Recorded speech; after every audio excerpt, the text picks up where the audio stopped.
Hopefully this is better for everybody. I'm going to call the meeting today to order. This is our regular meeting of the Yountville Town Council, Tuesday, February the 17th at 3:03 p.m.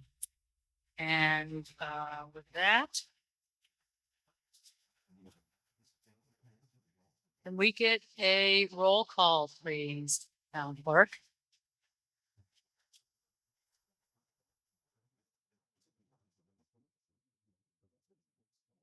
Here, thank you.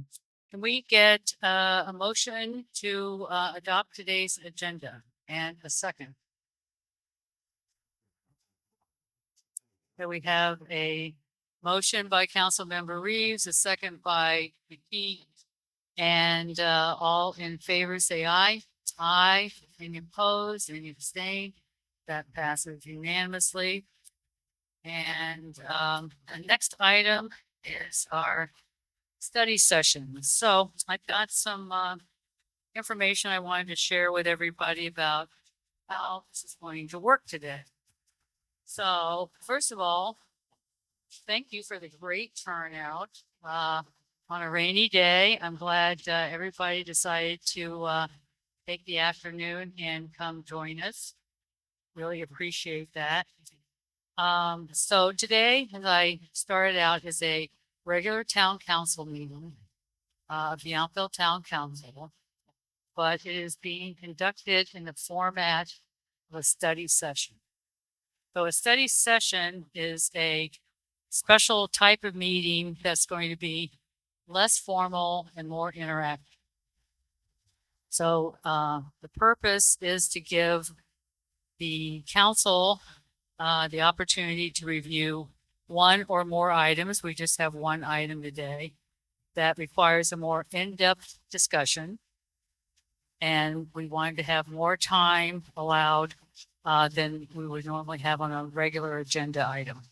And we're going to be receiving reports and presentations that do not require any formal actions.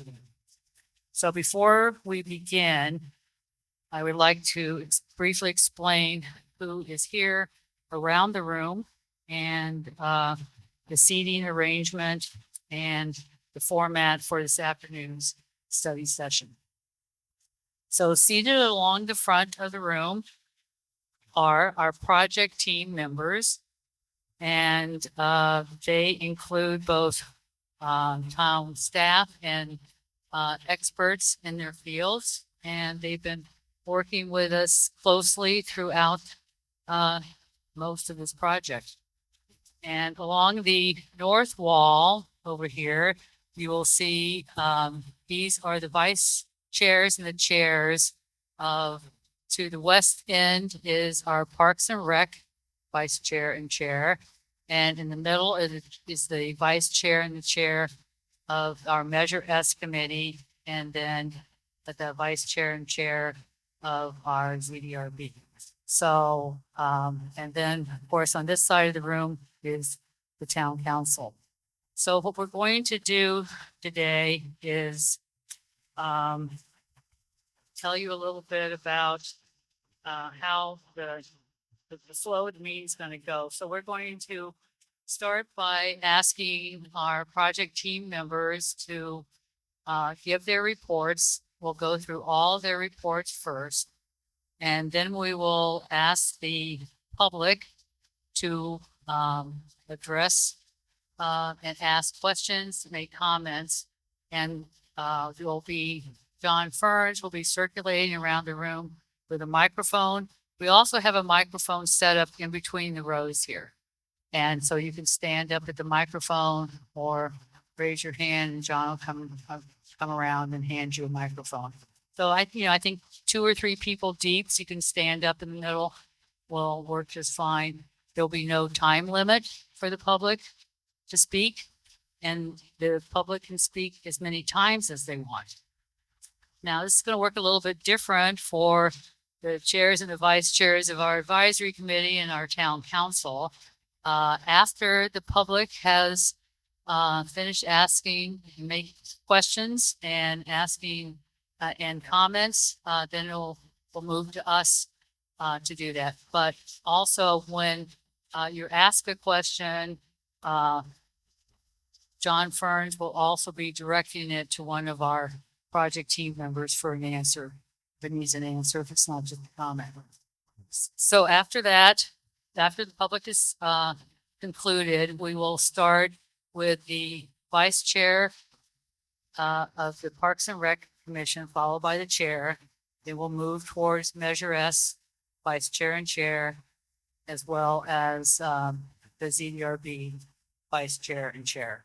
And just to let the advisory boards and the council know, each one of the vice chairs and chairs and the council members, be prepared with your comments, because you get one opportunity to ask questions or comments. So with that, and then finally after that, I'm going to be asking our town manager, Brad, if he has any final, if he'd like to maybe do some wrap up next steps.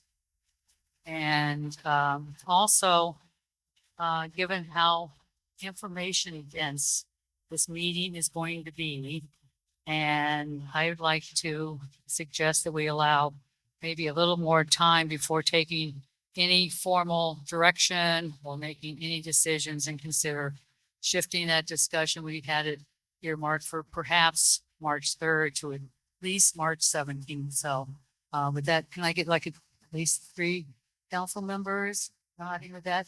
So Brad, if you could incorporate that into your action items and next steps, that would be great. So with that, we're going to begin. And Brad, could you perhaps introduce our project team and get us going? Sure. Thank you, Mayor. Is this microphone okay? Everyone in the back? Okay. Hi, everyone. I'm Brad Rolson, town manager. Beside me is Gary Bell, our town attorney. And then we have the department head and consultants that have been working on the project. I'll start by saying I was appointed town manager about 2.5 years ago. When I arrived in Yountville, it was clear from the council that it's before you were, and I think the community in general felt it's clear that was one of the priorities. It was at that time owned by the school district. It had closed 2 years prior. We started down a process that got us to today, and there's a long process in front of us. We did create a plain metaphor to try to explain all of this, but I think it's important to note that today is really about the present and the future. We're not going to spend a lot of time talking about the 23 meetings and all the stuff you see on the walls around you.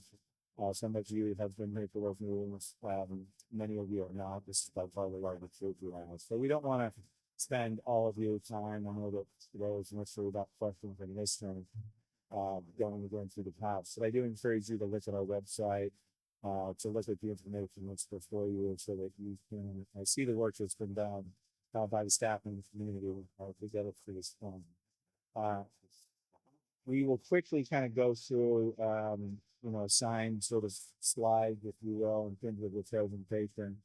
I think the new information which comes from our economist, who's somewhere down there at the end, Mac Photo, will be the end point. We'll then, as the mayor pointed out, I'll try to provide maybe some context for next steps, but it's really intended for listening. And then it sounds like on March 17th, which we're planning, we'll come back asking for direction so we can take next steps and talk about, decisions that need to be made in order to move into the building phase, which could be obviously construction, et cetera. So at this stage, we haven't made those decisions, but I will, again, we could say there are some questions related to the path. So the order, after I'm finished, Brendan Kelly, our lead designer, most of you have at least been at a dinner or a cup of coffee or a presentation. He's been working with us since we moved, since we acquired the site, to work through the vision and planning phase. So he'll open up with some slides. Aaron Heacock, our planning director here, will quickly talk about what was approved when we did all the planning entitlements. Celia King, who's our finance director, will talk about the accounting to date in terms of what's been spent on the project and the planning, et cetera. Samantha Holland will talk about some of the entering uses and what that what that money has been spent on, that has been put to use. John Ferns, our planning director, will talk about the design build process we've been going through in terms of getting under contractors and working with, real numbers now that we're still in the process of gathering. Don Grinnell, who's with town management, to assist us with construction management, will give some context to that. And then Melissa Fick, who is K&N Public Finance, down there at the end, who's our financial advisor, will basically update a presentation the council heard in October, which was related to bonding capacity. And then finally, Matt Coda, the president of BAE Urban Economics, will talk through his report, his vision and staff report that was released this past Friday. So if you didn't see the staff report that was posted on our agenda or our website, it has 3 attachments.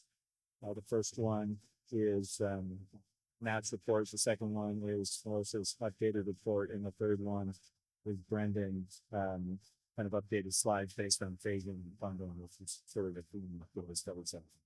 So I will turn it over to you, Brendan, and you can take it from there. Thank you.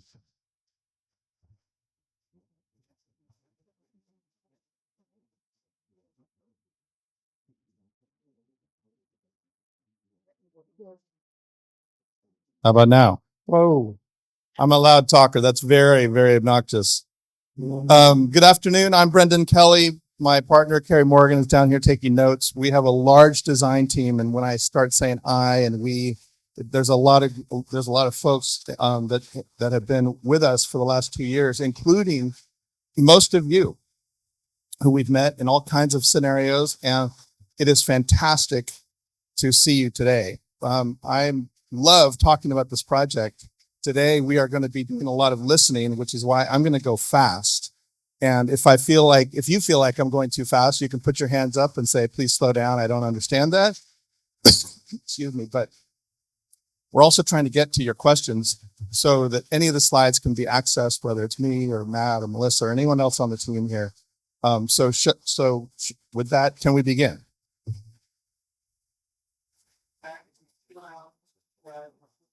Everybody can hear me? Okay, so this image is actually of the outside, and it's a good reminder, and I have to say this every once in a while, the form-based design is what led this project. This is a 7.5 acre site. Most of it, more than 4 acres, is all outdoor space, parks and walking areas and walking trails and bike trails. There's another 1.5 acres dedicated to the car and parking, and a couple acres for housing. So by far the largest use is outside park-like settings. So when we talk about like what we've spent the time designing, it's really been these outdoor rooms and how they connect to each other and how they connect to the town. What does it look like from the street? What does it look like from the trail? We were in this room 2 years ago, starting these conversations. Many of the things that are in this design and were approved a month ago are a result of meetings just like this. So these are very helpful events for us. And if you recognize yourself in that picture, I'm going to figure out some cool gold star for you. This is the urban commons, the Yountville Commons urban context. And you can see right here in the middle where we are. This is very typical in terms of the coverage of the rest of Yountville. In fact, many neighborhoods are far more dense than what the planned project is. And that's, of course, the site plan with the river and the trails and everything else like that. But we started to look at this from a very, very far, from 30,000 feet. We started with a lot of conceptual drawings, and of course, the study model, which we'll talk about later today. And that's the plan. That's the sort of full build out. And for as much as we talked about the full build out today, really we're talking about what does that first bite look like? What is financially feasible for the town? It was never, ever conceived that the town could ever afford or would want to build everything all at one time. We're going to talk a lot today about really what that first bite is. This is the first bite. I think we're going to call it the baseline today. Matt's going to refer to it the baseline. Melissa's going to refer to it as the baseline. It is dependent on some prices, on some rentals, which whether it's 40 units, a studio heavy mix, or 30 units, which is it's almost half 2 bedrooms.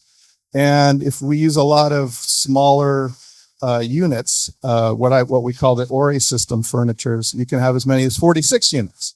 So the size of the buildings can fit anywhere from 30 to 45 units without the buildings changing, which is really the essence of the form-based strategy that we started from the very beginning.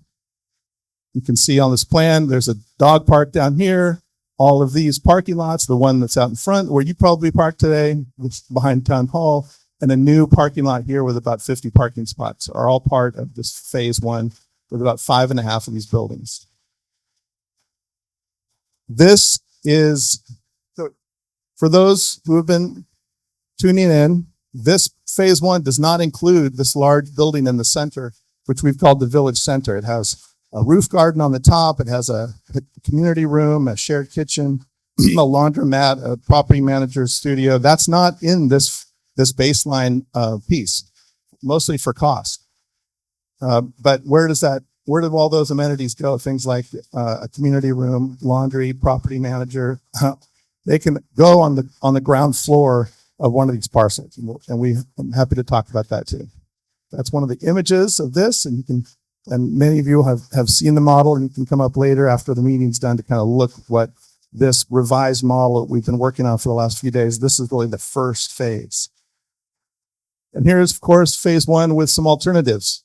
Here's one alternative is to build that Village Center building. There's a pool, a lot of conversations about the pool. And of course, here's parcel 11, which right now is not in this phase. That would be just a lawn with some utility connections, maybe for a future phase. Yes.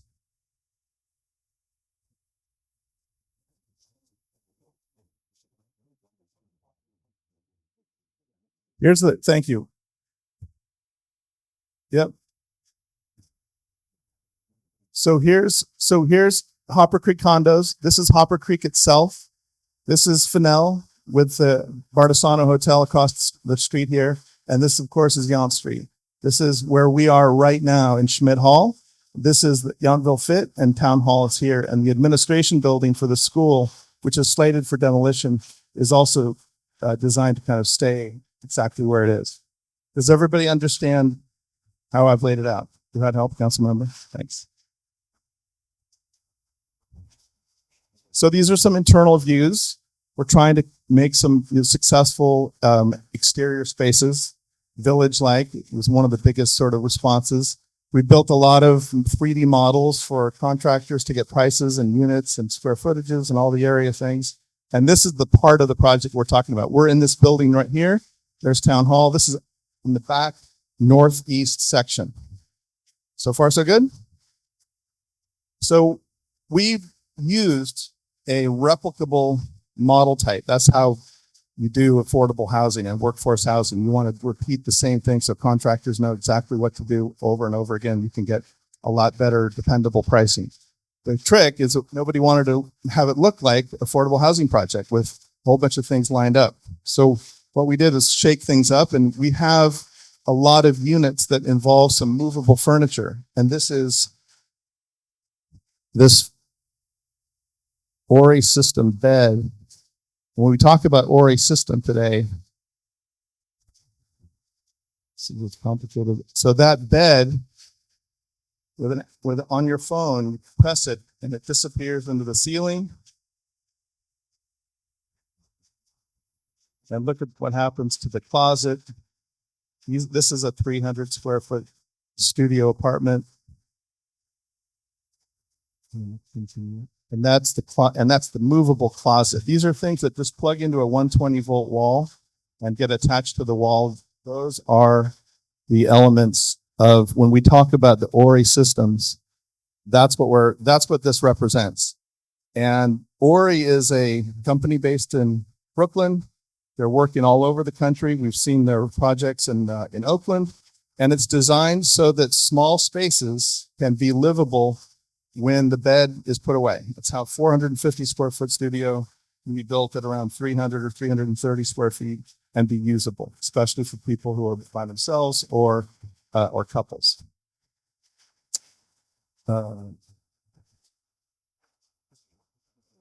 These are a range of units, studios, 1 bedrooms, 2 bedrooms, junior twos. This is a 2-bedroom unit up here with 2 baths.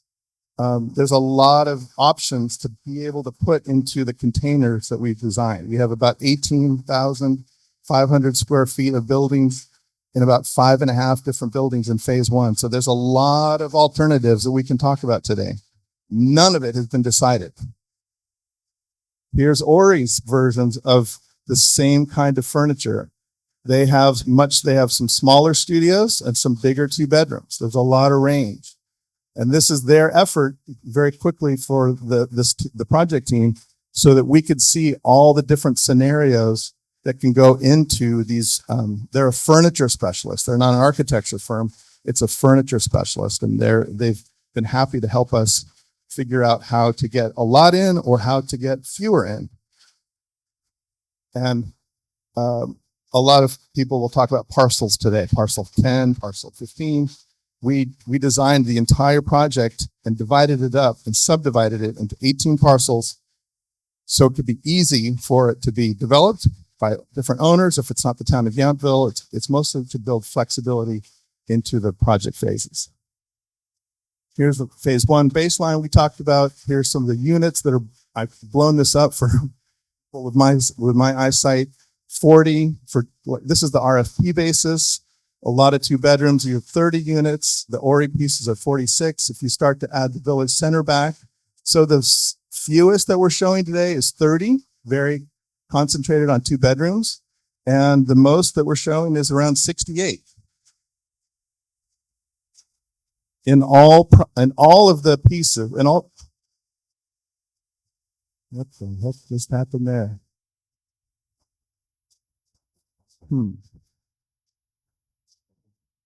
I have no idea what I just pressed. Hey, Jason. It just disappeared.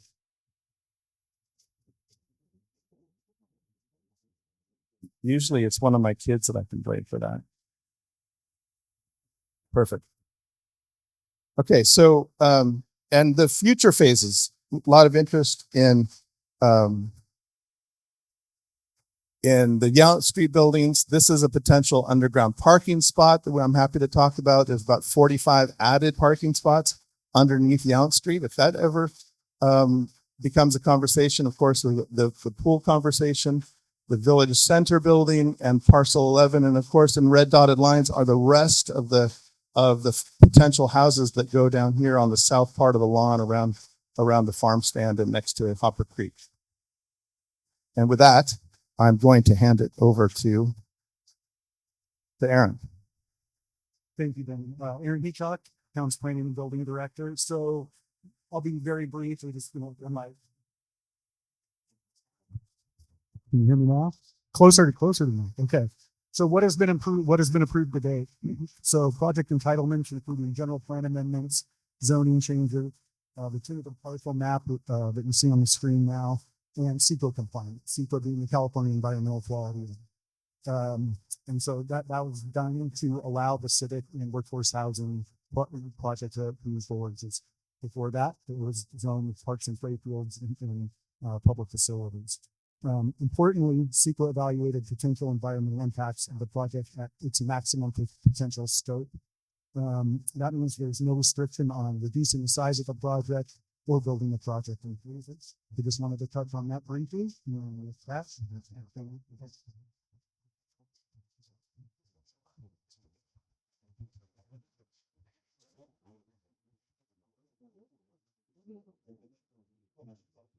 Good afternoon, everyone. I'm Celia King, the Administrative Services Director.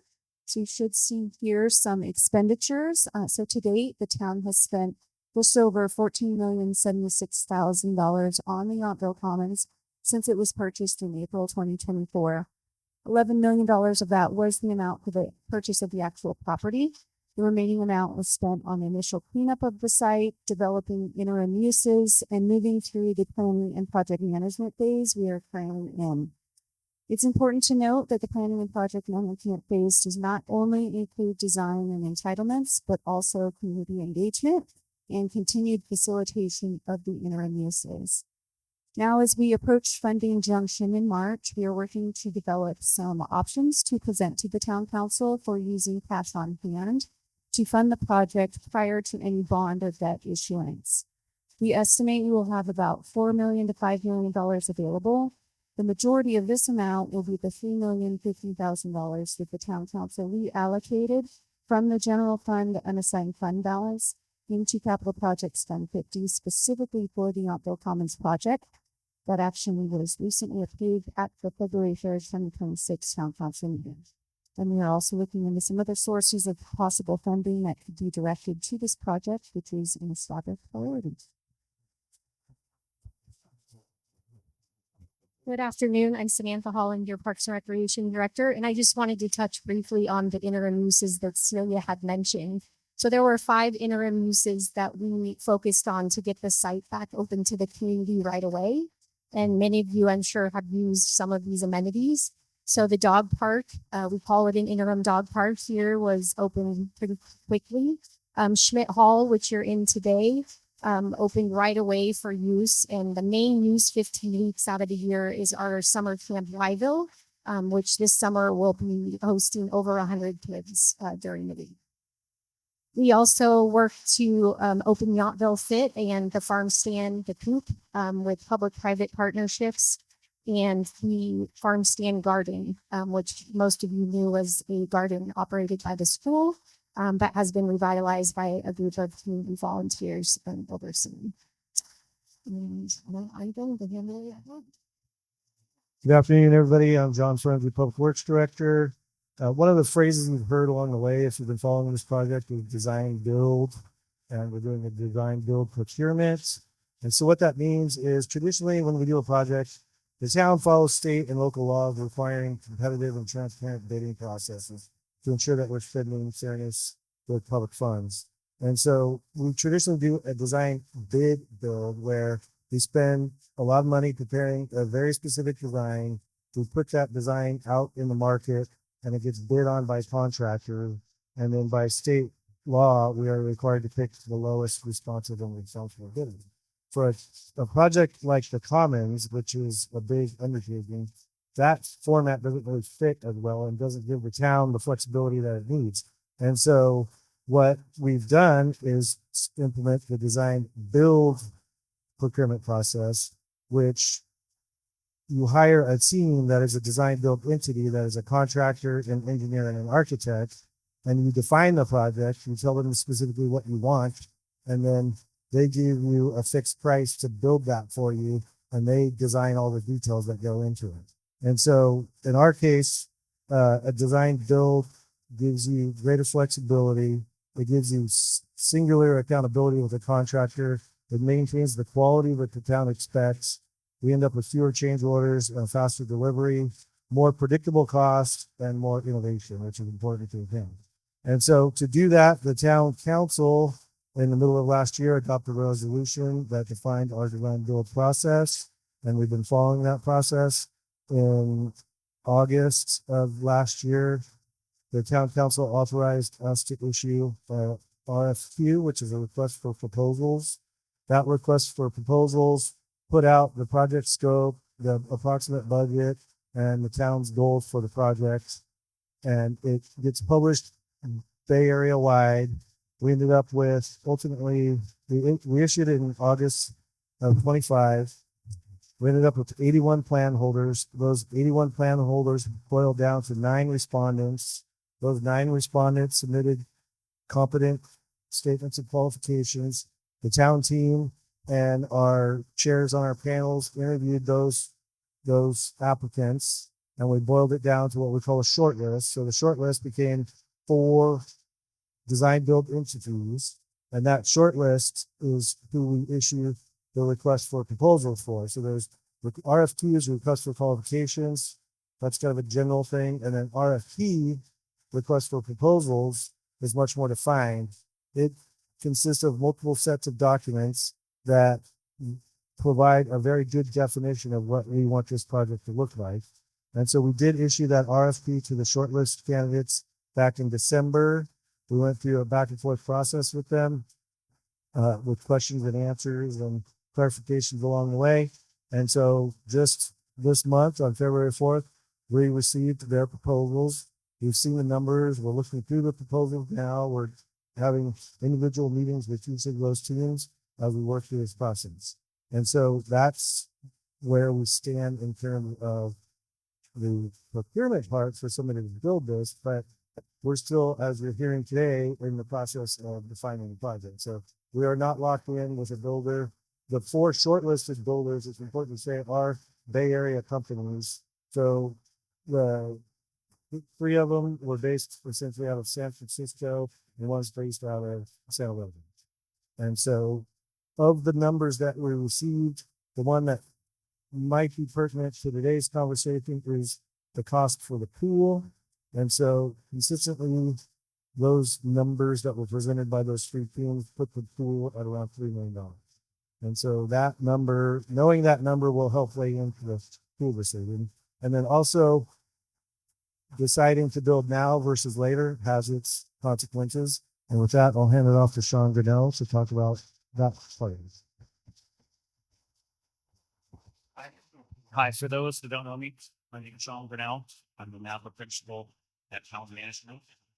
We're owners rep, project managers, and we've been working with the town since 2008. You have a little bit, Jason? Stand up. Sure. Sure. Okay. Yeah. All right. Can you hear me? Okay. So both my boys went to school here. I coached numerous baseball teams for the Yountville Little League. Both my mom and mother-in-law live in this town. So while I'm not technically a resident, I have established roots here. While I think it's critical for this community to be behind this project, I just want to let you know kind of where construction costs are currently going. Since 2020, the California Construction Cost Index has risen 35%. For 2026, we're estimating about 3 to 4%. So on a project is $30 million, we're looking at about 900 grand to 1.2 million of inflation in a year. So that these are real dollars. Well, it's essential you guys are behind this project. I just want to let you know there is costs associated with it. Thank you.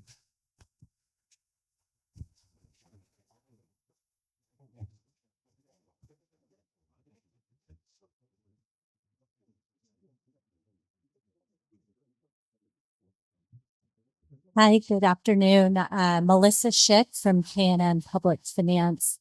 I've had the pleasure to work with staff and council since August of this year to start envisioning financing options for the project. And most notably, if the town were to consider the issuance of debt and support the debt with its general fund, to think about affordability for the town to do so. Just a quick snapshot. If the town were to issue debt, it would be done so in the public municipal bond market, and the debt would be tax exempt because the proceeds of the bonds are being put towards a public use. Since my time in working with the town, interest rates have generally declined. And because of that, we've updated some scenarios that we shared with council in early December. Next slide. So we put together 3 potential and at this point somewhat hypothetical bond financing numbers in 3 different buckets or 3 different scenarios. The first scenario is designed to think about affordability in the context, excuse me, of the town's existing budgetary resources.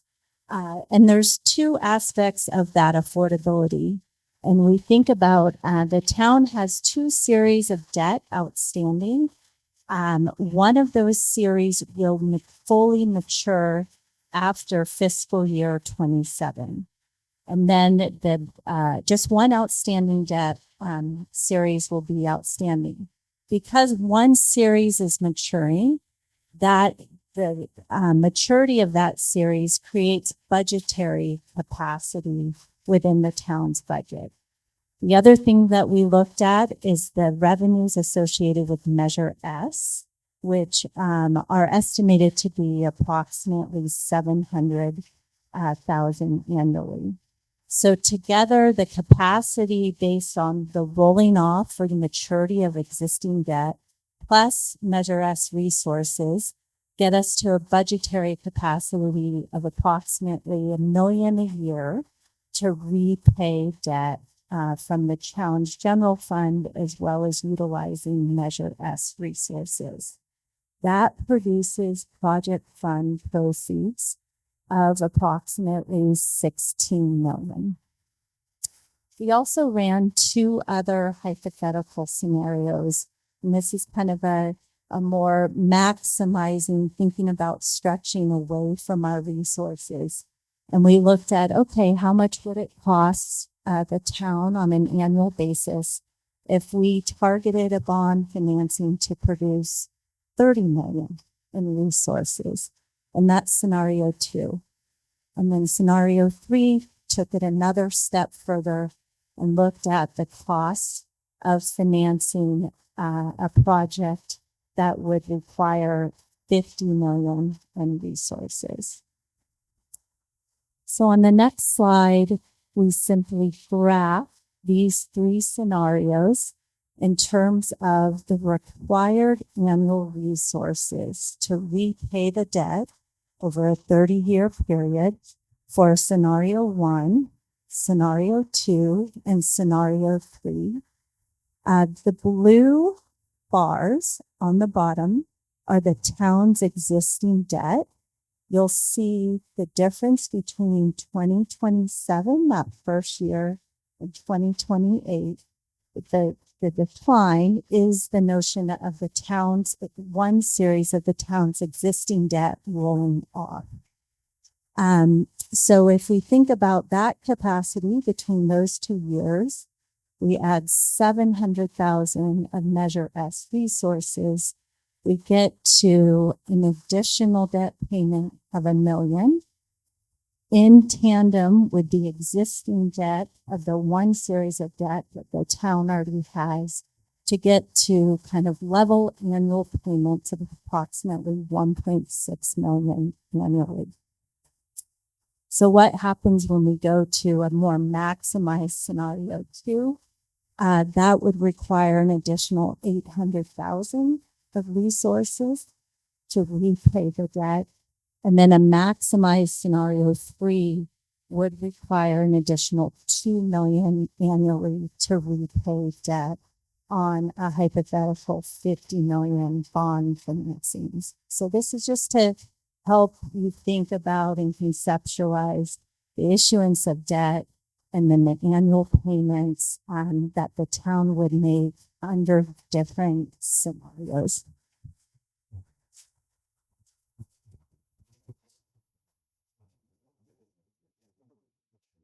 Thank you, Melissa. Okay, again, my name is Matt Kota, principal with BAE Urban Economics. And as Mr. Ralston mentioned, our report or memo is attached to the agenda packet as the financial feasibility pro forma analysis. And what we're trying to do is bring together all these numbers that you've been hearing about so far. And I'm going to apologize in advance. I'm going to talk about some more scenarios and alternatives and so forth, but we're going to try to give a picture of the financial feasibility of undertaking the initial phase of this project. Before I do that, though, I'll talk a little bit about the market context for this, because that's part of the background, the assumptions that go into modeling the financial feasibility of the project.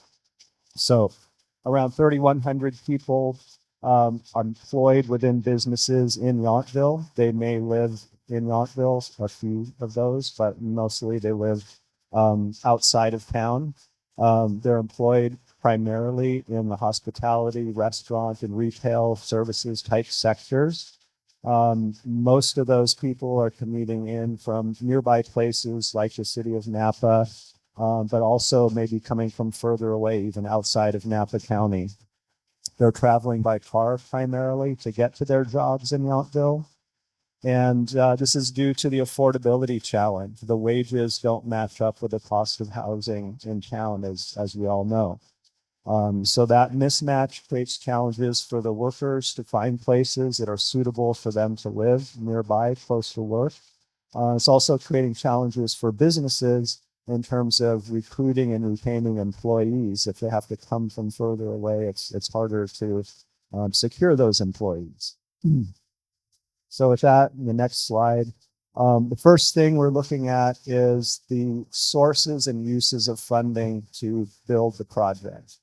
And as we heard earlier, we're looking at a baseline phase that could be undertaken with available town resources without looking at having to raise a lot of additional money or have new sources of funding from outside sources. In this graph behind me, we have two scenarios. One of them is about 40 units, mostly all studios and one bedroom units. And then in scenario 2, it's a mixture that includes studios, one bedrooms, and a good number of 2-bedroom units. In that scenario, we get 30 units total.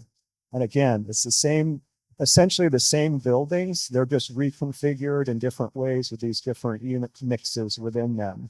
So one yields 40 units, one yields 30 units, and you have the different mix.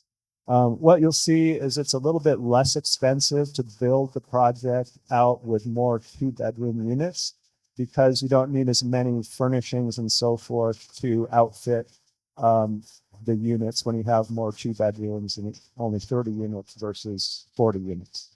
For the funding sources, you can see in the black about $5 million cash on hand. $16 million is that scenario 1 that Melissa mentioned, which would be the bond proceeds that could be supported by utilizing the Measure S monies that come in on an annual basis. And then roughly 300,000 in general fund monies that could be redirected once those existing bonds that mature in 2027 are fully retired.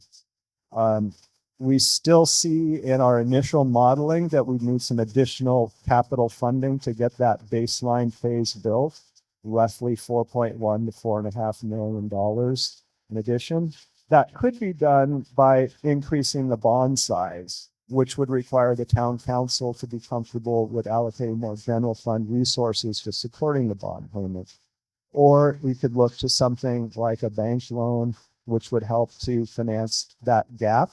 And that money for repayment of that additional debt would need to come out of the project operations. So next we'll talk a little bit about the project operations.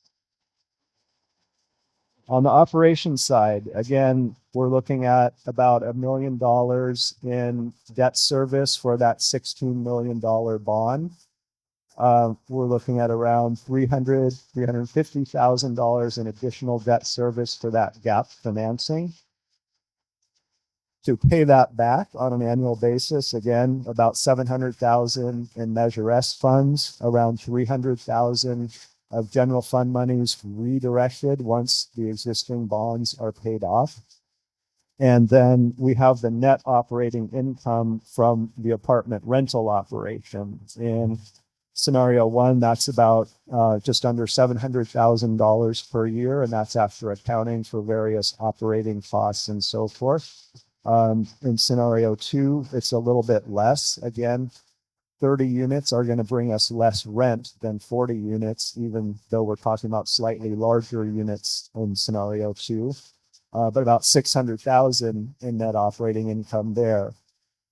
We want to make sure that this is a project that not only makes that statement when it's rolled out and the ribbon cutting, it's brand new, everybody's excited, but there's funds to maintain and keep investing and reinvesting in the property over time. As things get old, they wear out, they need replacement. So building into the budget capital reserves every year to accumulate funds for things like replacing roofs when they eventually wear out, doors, HVAC systems, and so forth. That's built in.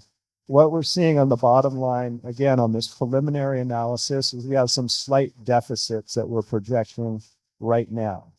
That is, to me, actually a positive sign. I work on a lot of affordable housing project feasibility studies where they're highly in the red because it's so expensive to build affordable housing and there's a lot of subsidy required. In this case, we think there's an opportunity to refine the project concept, refine the project costs, and get to where we can lower our debt service and then possibly also tighten up our numbers on the operating projections, reducing our operating costs, maybe massage the rent assumptions a little bit to optimize and get our net revenue to in the positive. So we're close to that. We anticipate refinements and optimizing as we move forward. So that's, I think, good news at this stage of the game. So the baseline financial feasibility seems that it's achievable using the available town cash, the bond capacity at that more conservative scenario one that Melissa mentioned, without looking to increase the general fund commitment. This is an important point that because we're talking about using all town locally controlled funds, it gives the town a tremendous amount of flexibility in defining the project, how it will operate, who can rent the units, what income levels, what rents are charged, and so forth. If you start looking at outside funding sources, they come with strings attached, requirements for how things are done, less flexibility. So at least in this initial phase, there's a lot of flexibility by using purely local funds for the project. As I mentioned, the small funding gaps, we think we can close those gaps with some more refinement and honing the design and our modeling. We will acknowledge, again, as I think Brendan mentioned it, later phases are probably going to require having some outside partners, outside funding sources. And while you lose some flexibility, those scenarios give the ability to bring in outside capital. So again, we're not coming back to the general fund and looking for more support on that, or at least limiting how much support we're asking for. And also, they're going to create different types of project parameters. So while this initial phase, we're looking at serving potentially between 60 and 80% of area median income, it's possible that other funding sources might have the units in those phases coming in and serving people at maybe lower income bands or potentially higher income bands. So that's all to be determined. But I think this phasing approach creates the opportunity to diversify the people that are served, the kinds of units that are provided, and that's going to ultimately limit the amount of risk for the town, but also broaden the range of people that can benefit from having this housing within Yountville. So just to wrap up on my piece, there's obviously well-documented demand for affordable workforce housing within the community. We think that phase one baseline does have a path towards responsible financial viability with current resources. And again, full build out will take more time and more exploration of partnerships and additional resources to complete that build out. So with that, I think we go back to Brad. We're going to get to questions next. The final slide. Yeah, so we're going to get to questions, comments, and the project team. I first want to thank you for the presentation, expertise, etc. You can direct questions, obviously, at our project team, and feel free to answer them. I think it'll be easier to stay seated rather than keep jumping up and down. John will have this microphone. He can pass it around. There's a microphone in the center of the room. You can line up to ask questions. We'll just do this as civilly and orderly as possible. Obviously, there's a lot of people here, so if we can try to, respect everyone's time and try to get to sort of the questions. We'll do our best. We are taking notes. Last thing I'll say is there is an audio recording that's being made, so please speak into the microphone. This will be available online for everyone once Jason uploads it. So we just want to make sure all the comments are heard. So please speak into the microphone, and thank you for coming.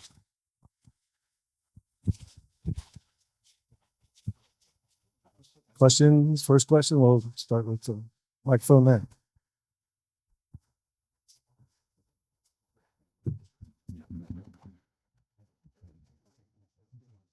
I'm Eric Housley with Ranch Market. Just a couple of clarifications, if you could, for the last presentation. When you're telling us the projections, what's the assumed occupancies in that, based on the fact that the college is running at 30% right now? So, those numbers obviously changed drastically. Or was that assumed at 100% occupancy and 75% or something? And then also, when you said if you could also clarify, you said 60 to 80% median income, when the median income of the county is $89,000 for a single person, I believe. Is that, so you're saying that the prices right now are planned to be at less than, I guess it's 35% of somebody making 60% under the $89,000? Or can you give us those numbers a little bit clearer? Sure. Okay. Starting out on the question on occupancy rates. What was the occupancy rate? Assume we have 5% vacancy built into this. I would confirm that.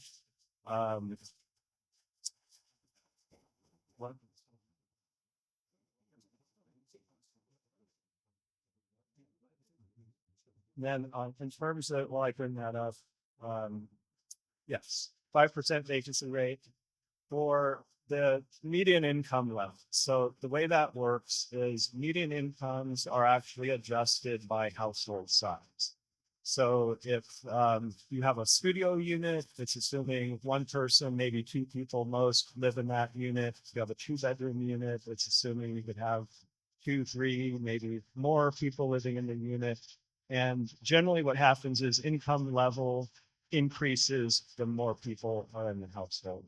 So when we say our rents are roughly targeting between 60 and 80% of area median income, it means for a given unit size, the unit, if say it was at 60% of area median income, would be based on the adjusted household size income for that appropriate, that's appropriate for that unit. And then you want to have that household spending no more than 30% of their income for the rent plus their utility allowance, which we'll just say roughly is about $100, $150 per month, depending on the size of the unit. So with that, hopefully I answered your question. You're welcome.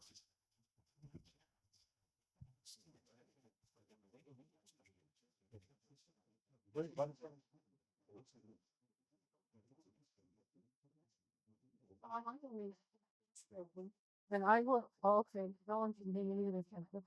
Oh, okay. I live in an affordable house in Washington Park.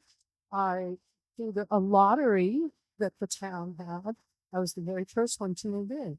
And one of the concerns I have when you talk about income is we bought the houses, right? So you had to have a down payment. And what happened very quickly, I had the down payment for the, I had the money. Not many people did. They net the income, but they couldn't afford the down payment. So what the town did was give them down payments, which was very generous. And I'm very fortunate. I have no complaints about my situation, although 1.5 years it'll be mine. What are you going to do if people? Yeah, they work here. They don't make that much money. How are they going to afford last month's rent, utilities? I know you said 150. I live here. The water bill, the PG&E, it's a lot of money. And my house is only 1,000 square feet. So I'm just concerned about who's going to be able to afford to live here. And if you thought about that ahead of time. Those are good points. And I will say that again, we're at a fairly conceptual level with this. We're focusing on the annual or monthly rental income that comes in as helping to pay for the cost of the project. Again, as I mentioned, the town controlling most of the funds that we're looking at for this baseline project, there would be a lot of flexibility to the town to structure those costs for the renters. So I want to be clear that we are talking about rental units here, not for sale units. So that perhaps there's a way to limit the amount of upfront money that a renter would need to have in order to move into this project. We understand people that are looking for affordable housing are not necessarily flush with cash. So that's something that can be looked at as a project detail moving forward.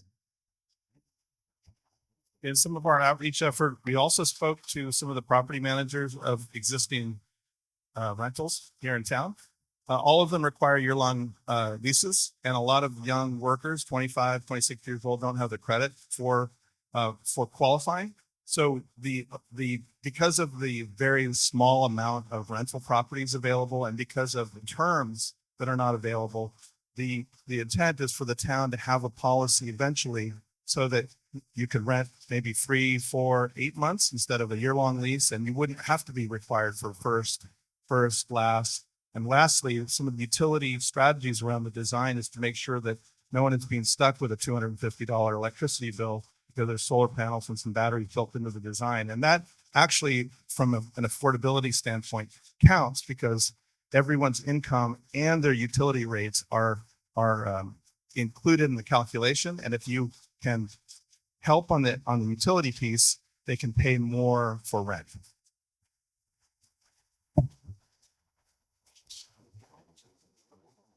Kimberly Cook, I have a question for Matt and DOE.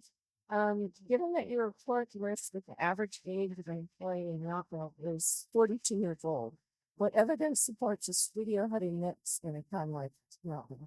And where have studios underperformed in similar markets? One of the key pieces of information that we're looking at is the fact that right now there are very few studios and 1-bedroom units available in Yountville. So we are considering as probably an unmet, underserved market for these smaller units. But again, that mix is not set in stone. We wanted to look at that second scenario that I mentioned in my presentation where we have more 2-bedroom units, fewer studios and 1-bedroom units. We want to test the financial implications of that. While we did find that it's slightly less expensive to build those, we saw that the revenue potential on those larger units was disproportionately lower, not by a huge amount. So we don't think that that is by any means a fatal flaw to provide more larger units. So we're going to be listening. We're listening to input from the employer. We want to hear more from actual employees and explore that and fine tune it. So I think while it creates some additional financial challenges to get to feasibility, if we have a heavier mix of 2 bedrooms in the project, we can probably get there or at least get close to where we want to be. And again, recognize that this project, especially in a baseline phase with 30 to 40 units, represents a very small part of the overall market here in Yountville, both for people that are here now, but for people who would like to be here. So we don't need the units we provide to work for everybody. We need to make it work for a segment of the population. And again, knowing that there are very few existing studios and 1-bedrooms, that was an obvious place to look, but we're certainly not forgetting about those larger unit units needed.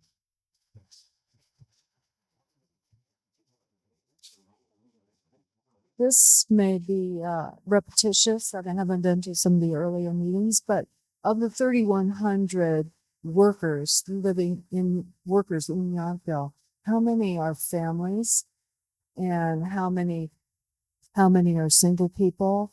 And of the families, how many are, 2-wage earners, and do both wage earners work in Yountville, or does one work in American Canyon and somewhere else?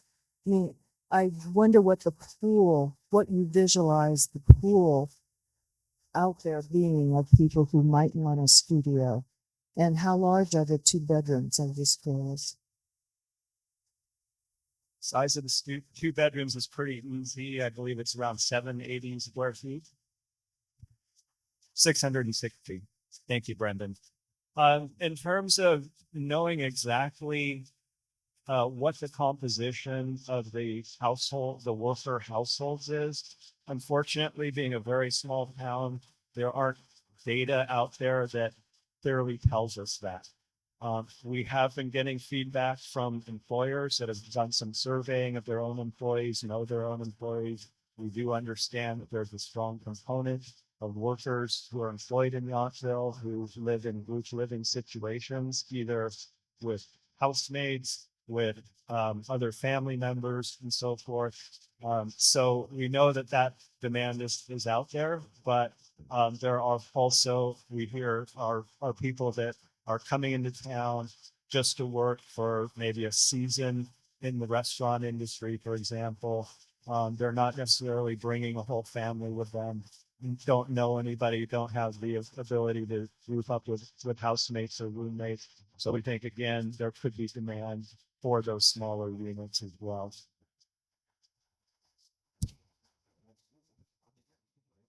And most of the parties apologize for providing this information, but it seems like the problem the town is trying to solve is the workforce housing problem. So question number one is, are you going to have to be employed in the out there to occupy these places? Number two, if you don't, if you are an employee and not there when they start, what happens when you quit that job? And next, when you ran your models, what amount of rent were you counting on with each of the puzzle groups? Thanks.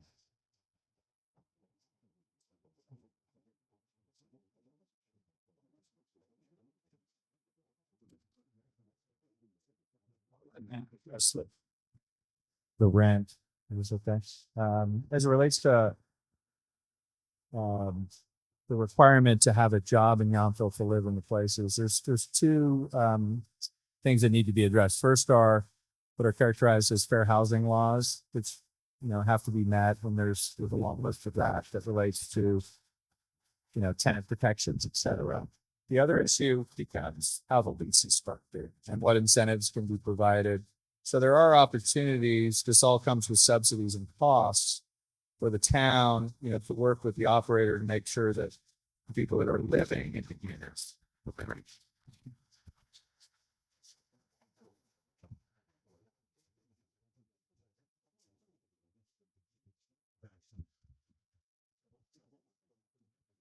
So what I was trying to say was that two ways to look at it: fair housing laws, incentives through a lease structure, and the secondary one in terms of the lease structure. There are ways to provide incentives for people that have jobs to stay living in those units. It's a complicated subject. I do think we're seeing a lot of innovation in this issue in communities like ours that are seasonal and tourist based. So you see, I think some South Lake Tahoe, Mill Valley, there's communities that are trying to set up lease for locals programs. There are things that, in essence, incentivize people that have local jobs to live in these types of projects.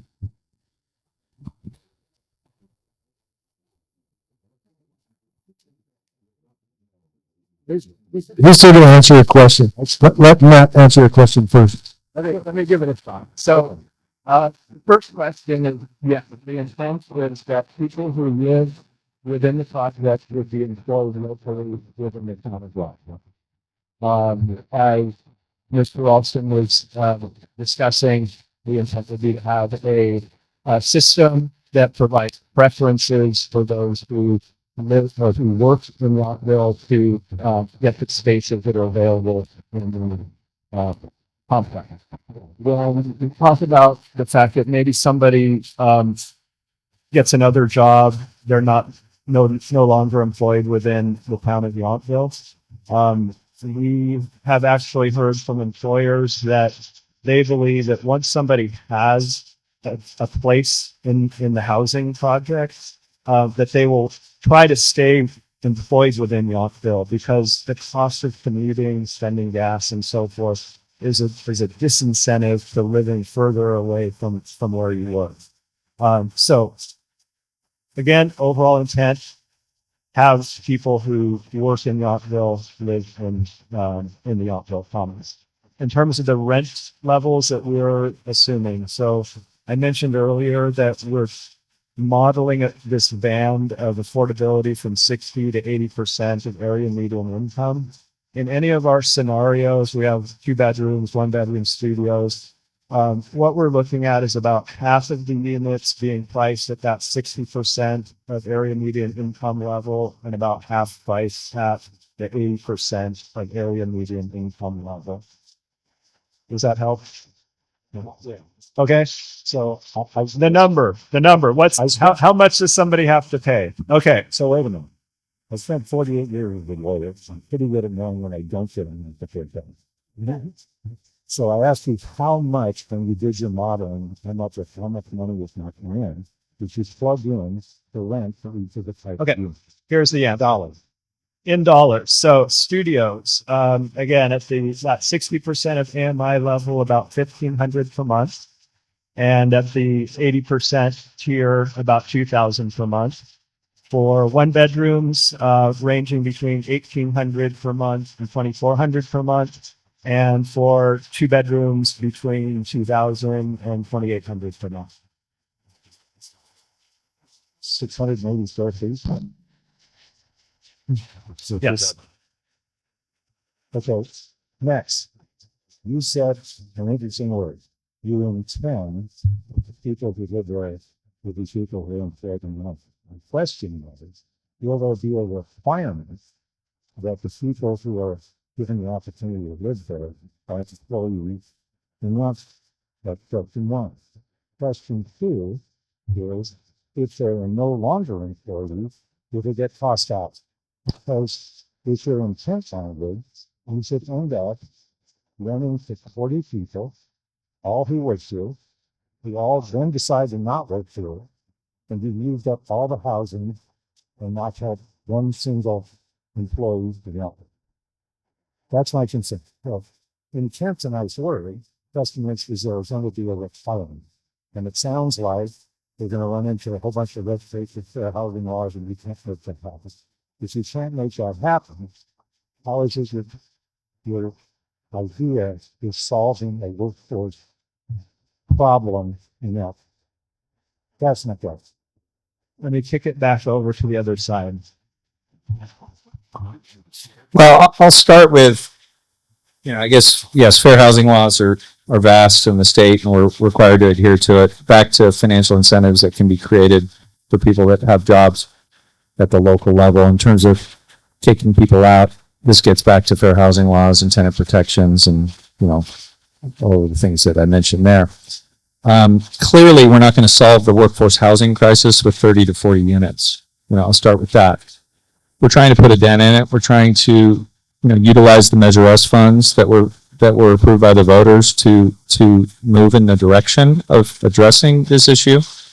So I don't want to characterize this as any solution. So, I think that was sort of how do you solve the problem? This is a state crisis that was, people have heard, it was the year I was born, 1970, the state declared a housing crisis. So we haven't solved it yet. So one project at a time and one phase at a time.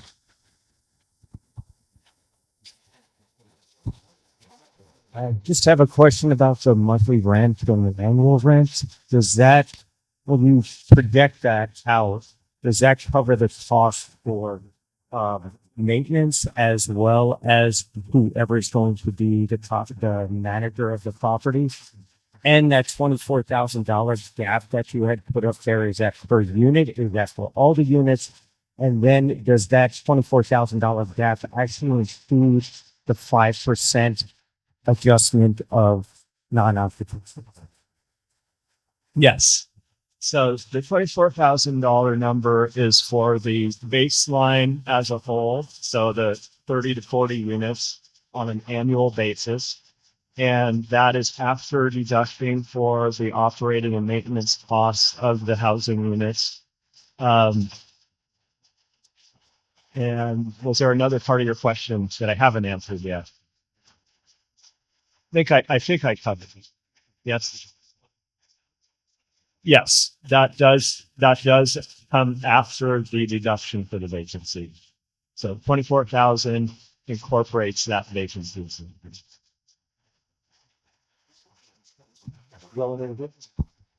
Yeah, I had a question regarding this design, the design, what's the term you use? The design build concept. Am I understanding that correctly, that contractors who are out there, subcontractors, are responsible for the construction aspects of your project? Is it, probably a question for the town? Will the town have oversight on that concept? Yes, I'm the one that presented on the design build, and yes, the town will be managing the design build contractors along the way. And well, not only will we be managing the contracting of contractors, the town's building department and the building inspector monitors the legal portion of the construction. So the town has multiple checks along the way with the contractor and the quality of the work and how the contractor gets paid and which is uniform building. Hi, how are you? My name's Wendy. I've had a residence here since 2005, just over here on Robert Avenue. And just my singular experience, employees from the restaurants that I found the street, as well, they all have fires. And I don't know, there's a great need for parking and people over here. I have a couple of questions. I'm going to start with least important from least. Number one, and notice that the units, you mentioned laundry. So the question is, do the units not all have in-unit laundry? Does that mean that every unit, all of those people will need to use exterior laundry service that's provided for in their development? Can I take your questions one at a time? Because course, I don't yeah. have a very good memory compared to these guys. Yeah, absolutely. And I think you'll get better answers if we can answer one at a time. Sure.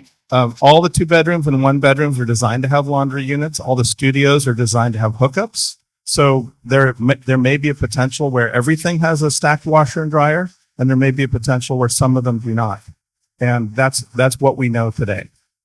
Okay, great. Thank you. My second question is, with bringing in more folks living here, is there a plan to bring in services like a pharmacy, dry cleaner? So those are a lot of the things that we as Yountville residents have to leave our area to get. So that would be something I'm trying to determine whether we have plans for more services.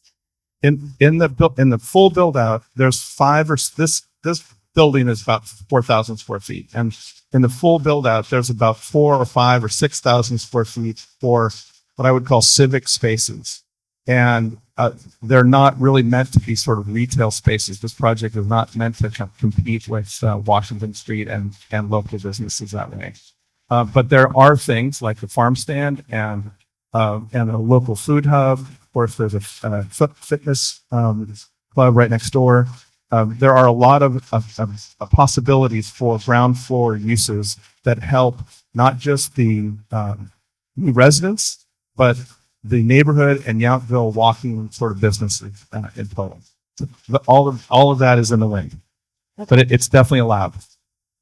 Okay, and my last question, which I think is kind of most important, is you mentioned the bond, which obviously it looks like measure as the funds that come in. I think I've really hand out it's been about 700,000. So obviously we need a bond in order to prove that project has been achieved.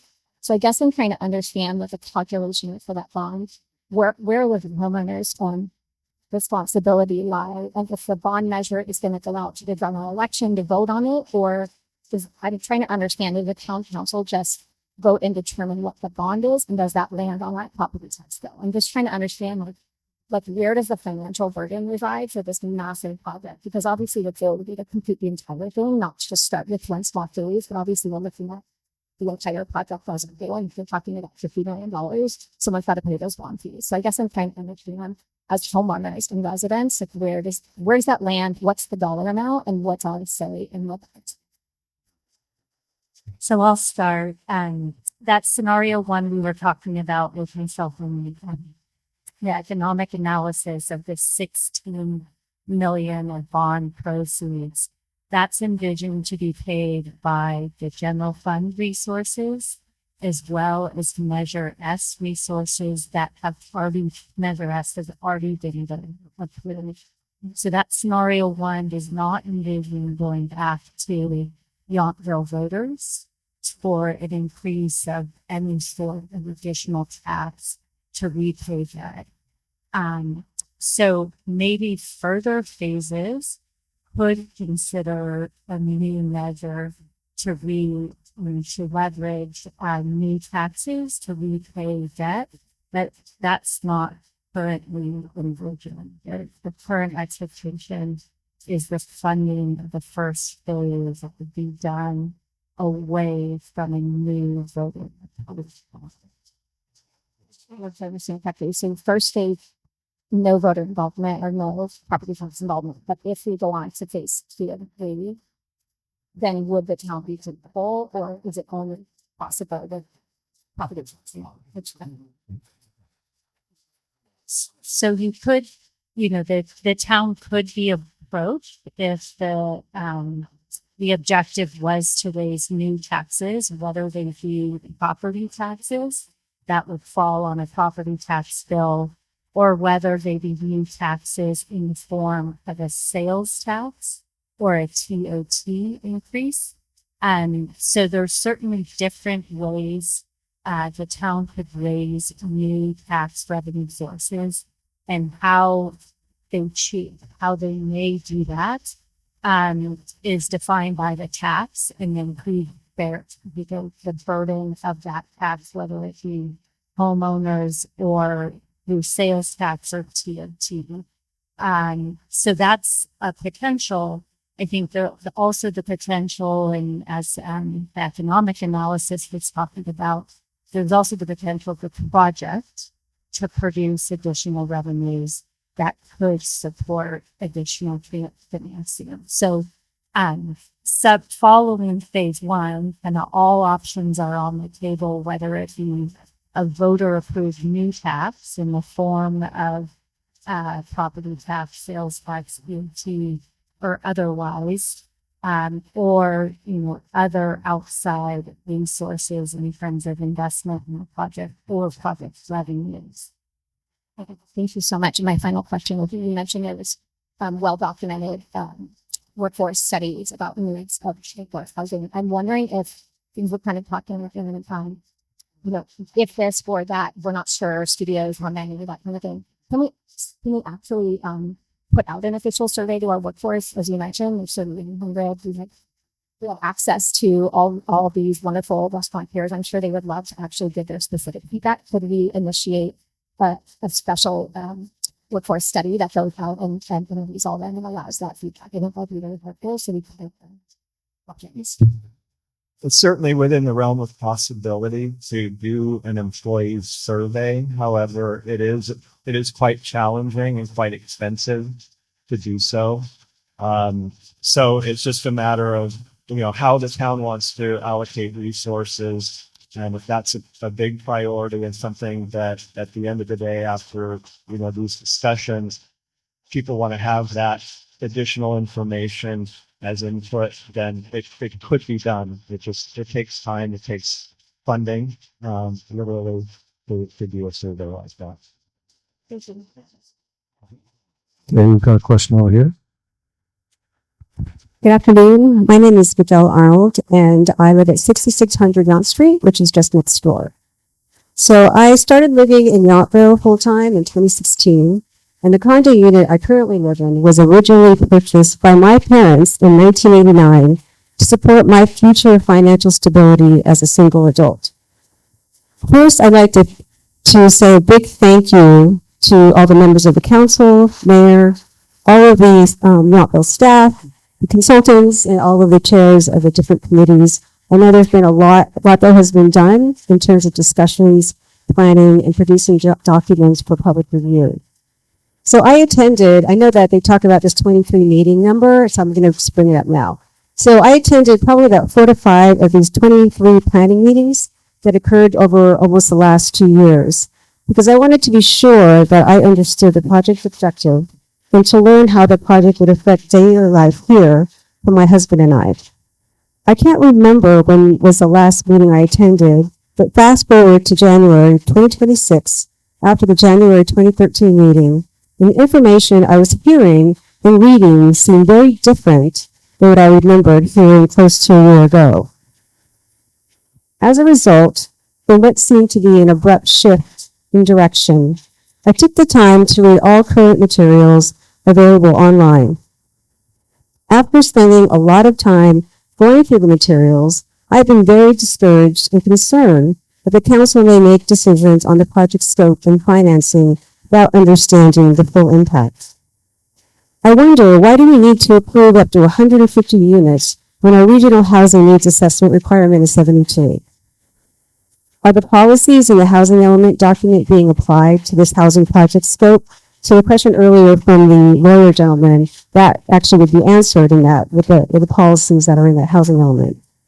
Do we want to put our town finances in long-term debt? What we see as viable funding sources today, TOT, which is also known as Measure S, because there's an increase of 1% in our TOT, may be different in the near future. I would like to see an analysis on leasing parcels to nonprofit developers and contractors to assess for fiscal impact. Lastly, I would like to share that I have extensive work experience as a state government employee. I'm not representing an agency today. And have led in the planning, developing, and releasing of RFAs, RFPs, RFOs, analyzed state bills for program impact, and I've also staffed advisory committees to advise program operation and direction. And what I have learned is that the most important component to success is a meaningful engagement of stakeholders and constituents. I would encourage and challenge the town council to prioritize clear and timely communication to your constituents, as we are who entrusted you with the role of leading this town with care, thoughtfulness, intelligence, and humility. Thank you.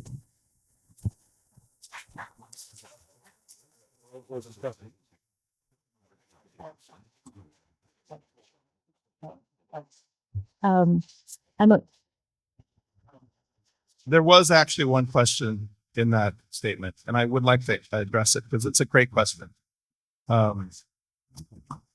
Let's talk about Reno and 75 versus 150, because it's a great question. This is, I'm trying to get to the,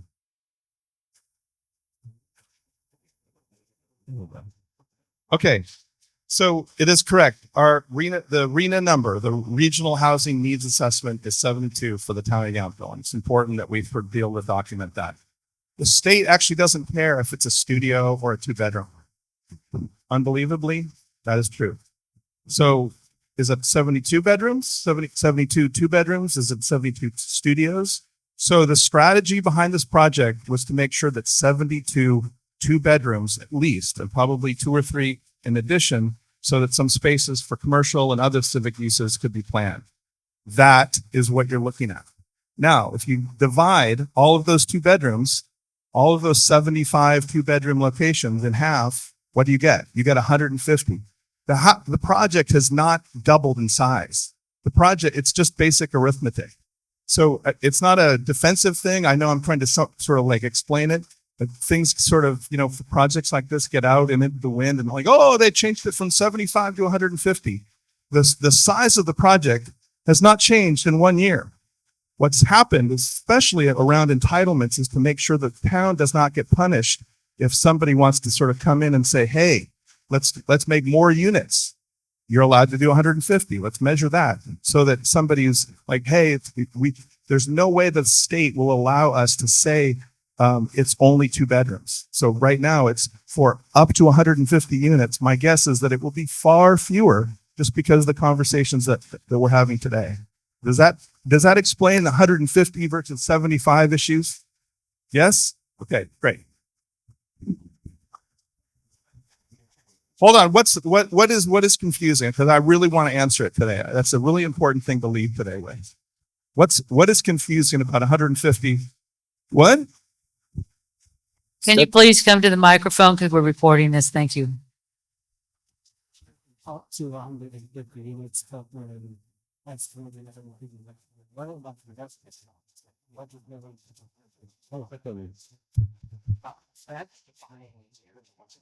What essentially what can be built and what can be afforded. This first bite that we're talking about today is anywhere from 30 to 40. So you can see future phases having that same kind of conversation. Is it more 2 bedrooms?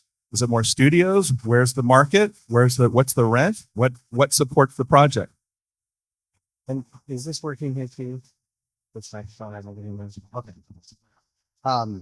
So I also want to distinguish between the secret document, which has 150 units in it, and then the actual planning, which is a separate thing. So the secret document is required by state law. Anytime you want to say for discretionary project, you have to go through this analysis. That creates a ceiling for the project. So when the town council and town staff is thinking about where are we going to be in 1 year, 3 years, 5 years, and down, that same document is the truth right now is the basis for all of that consideration. So 150 was included in there, which was staffing and functions for the community and actually set up with the council. So it's not a number that has to fit. And that's why numbers below like 50 of these. The distinction though between greenhouse and also the other questions on the number of units that are being built. The allocation that comes from the state comes through AVAG, which is the Association of Area Governments. It's assigned with a formula. The town has to zone for those units, but doesn't have to build. So we go through a housing cycle every 8 years, zone for those units. The town just completed it 2 years ago. In this case, though, the town is actually going to build some of those units, and then there's an annual progress report that goes to HCD, and then HCD counts those units towards whether or not you make the plan. So the building of it and the arena are related, but they're also very separate. And the town has already zoned for an appropriate number of units separate from this project. The project did not include when the town was zoning for it. The project is zoned. So as the planning director mentioned at the beginning, this parcel right here had just been rezoned by the council. It used to be half parks and playfield, half public facilities. It's now been rezoned with a commons designation, and that will allow the mixed use in the residential the students stuff there. And so.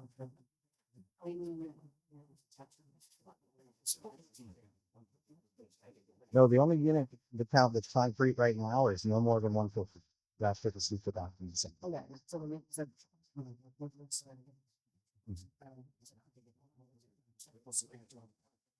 What was our reason that was so good? What we got like every line move that was fashion.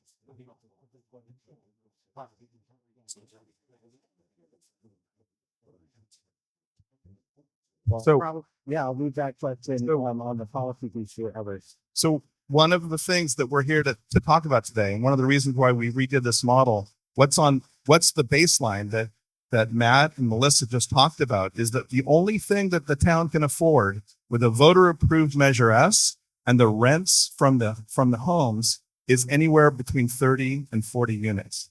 Those 30 or 40 units come with about 130 on-site parking spaces. That is the only thing right now that the town logically can afford without taking additional debt and additional taxes.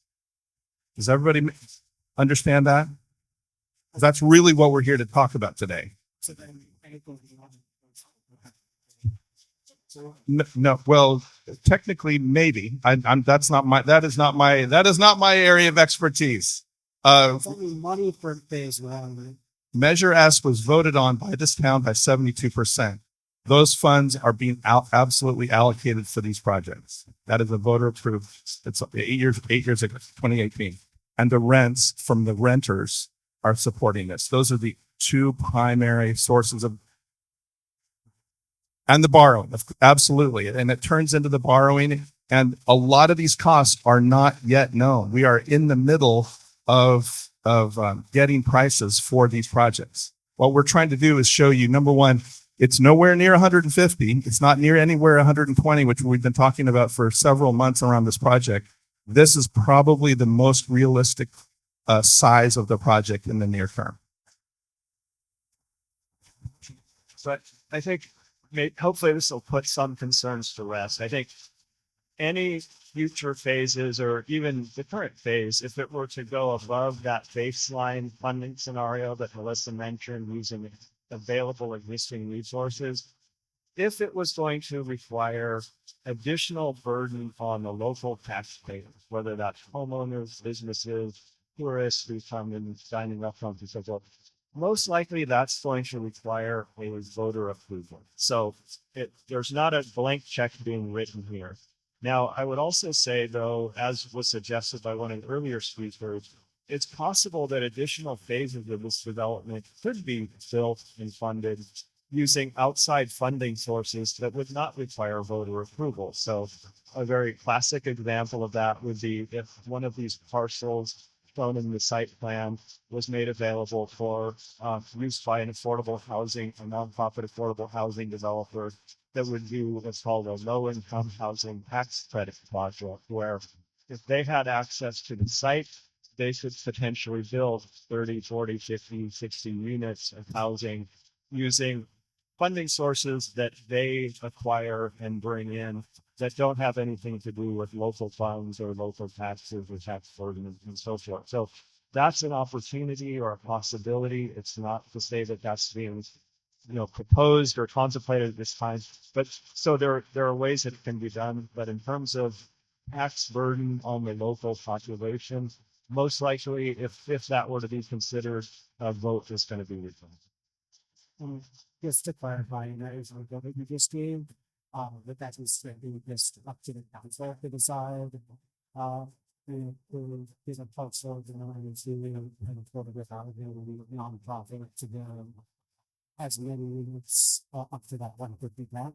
As the capital of everything starts. As town property, it would be within the council's purview to make that decision. Exactly how that would be done in the process would have to be defined. But that was not necessarily required. Regarding the previous races that you mentioned, you said that they so they do really good retail so nature of some sort of food hub. But they release within that store as an example, which I go to and I'll pay for it, seek to operate with your own business. If you buy exactly what those 6,000 restaurant six really exclusives, I can prove to the public.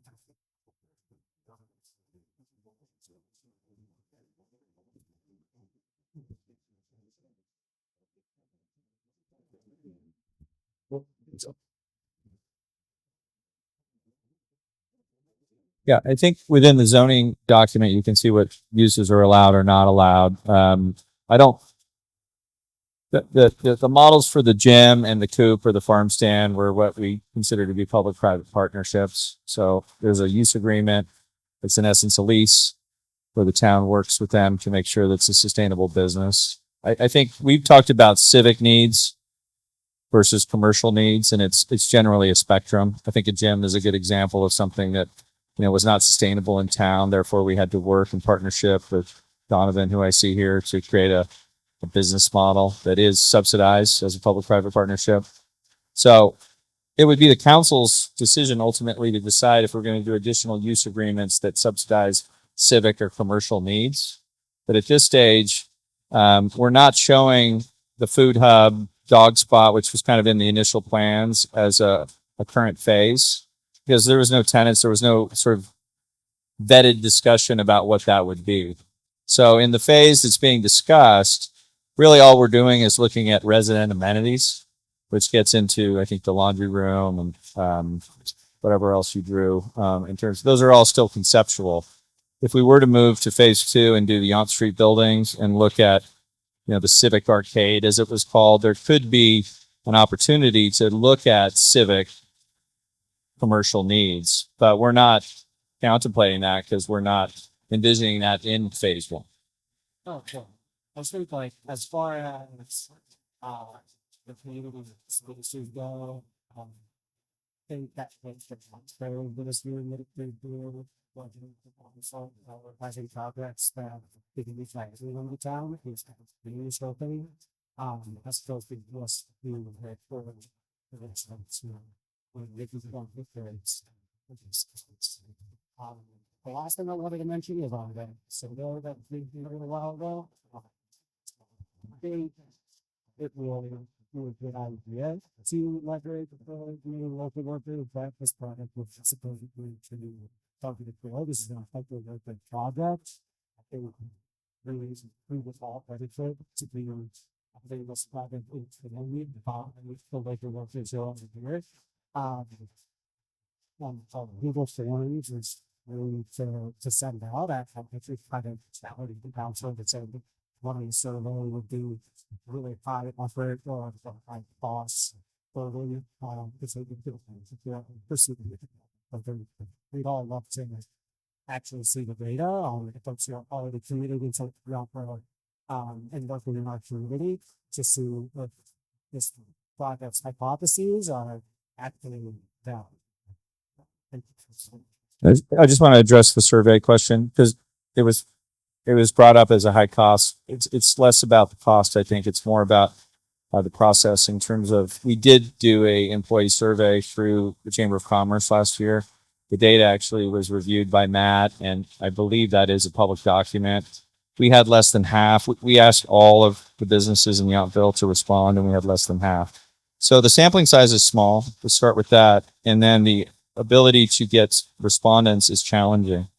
So, we can go through that process, but our experience was that was not successful over a year ago.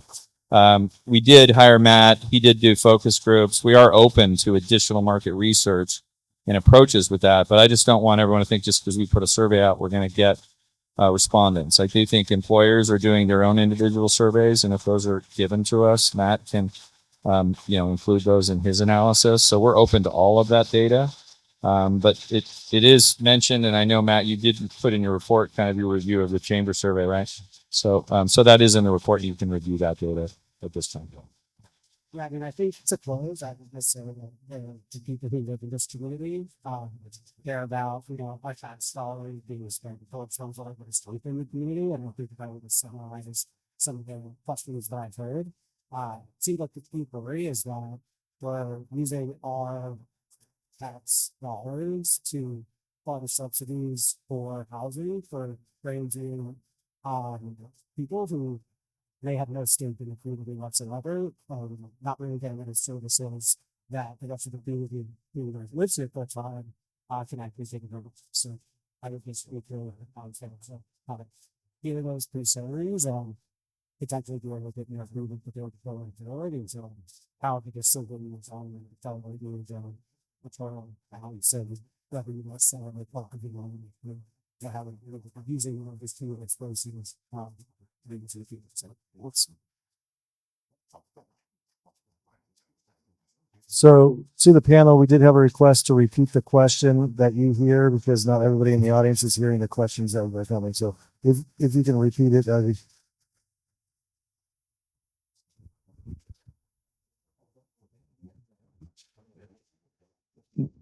is to speak loud and right into the microphone. So if we can each practice that, you're going to be super successful. All right, it's going to be a test. Can you hear me? A little louder. Oh, how's that? Twofold, but they're quick, I think. Cars, back to cars. Did I hear somebody say that there's an underground parking lot, maybe, proposed? Yes. And by Yount Street. I mentioned a potential underground parking spot, 50,000 spot. Well, hold on. I'm trying to get the image so I can speak to the question right there. Okay. So the Yount Street buildings are about 10 feet higher than the Copper Creek spaces down here.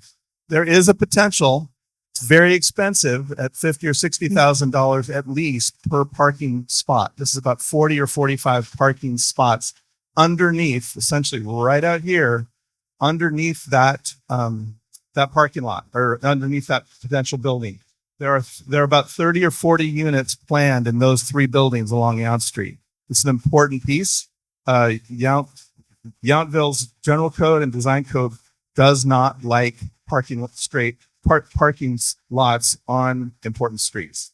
They have enough of them and they don't want any more. And that part of this design is meant to address that. It's close to transportation, et cetera. So the question about underground parking is being looked at for that phase. It is not conceivable down here because the water table and the expense of undisturbed soil. Does that answer your question? Yes, but you now have another one. Right. So would that be privatized just for the housing development, or the town would be able to use it as well? Unknown. I would No. I would not want to be the person up here standing and suggesting that free parking's just now gone to private parking. Yeah. And I'm not saying that tonight for Okay. sure. It's a future phase. I did hear something in one of the other meetings that they were going to limit people that, I don't know, we're going to apply to these places since everyone wants to be local, walk to your local business. The cars would not be allowed. You would have to say that you do not have a car in that complex. Did I make that up? No, you didn't make it up. Okay. I love talking about parking, by the way. It's one of my favorite topics. And there are no parking solutions, but there are many parking strategies. One of them is to incentivize young workers who spend $10,000 to $15,000 a year on their car. And when you don't have that, that's a pay raise. In any one of the phases that we've talked about today, there are 130 parking spaces on the site. That includes 76, which currently exist, and an added 54 that would be built. So 130 parking spaces for 30 or 40 units is our recommendation. If this gets built, this is where you'd want to build it first. So you build the most amount of parking with the fewest amount of units so that we're not adding stress to employers, to neighbors, to Popper Creek, the church. We've heard of all the stories and they're important things. But the idea behind building limited number of phases is to not press the parking problems along with everything else on the project. So having a 2 or 3 to 1 ratio on parking is a very approachable deal, much higher than any kind of building code would require. And real quick, since I'm looking at the plan, there was a mention about the utilities. Somehow they're going to be in a broad or a base cost. I don't see any solar development in there. By building code, you have to have solar panels on a multifamily today in California under the 2025 code. You have to be battery ready, and the resilience isn't about power outages, although that's a good thing. The resilience for workforce housing is actually not to deal with 50% increases from PG&E. All businesses and schools and institutions are dealing with that. This project is dealing with that by putting not just solar panels, but a handful of batteries so that your utility bills are more like $25 and not $175. And that allows more rent to be paid to the town for the units. Because any applicant for affordable housing has to add their utility bill, their expected utility bill, and what they can pay out of their rent. So if we can lower utility bills, it's better, it's more rent. Okay. Thank you.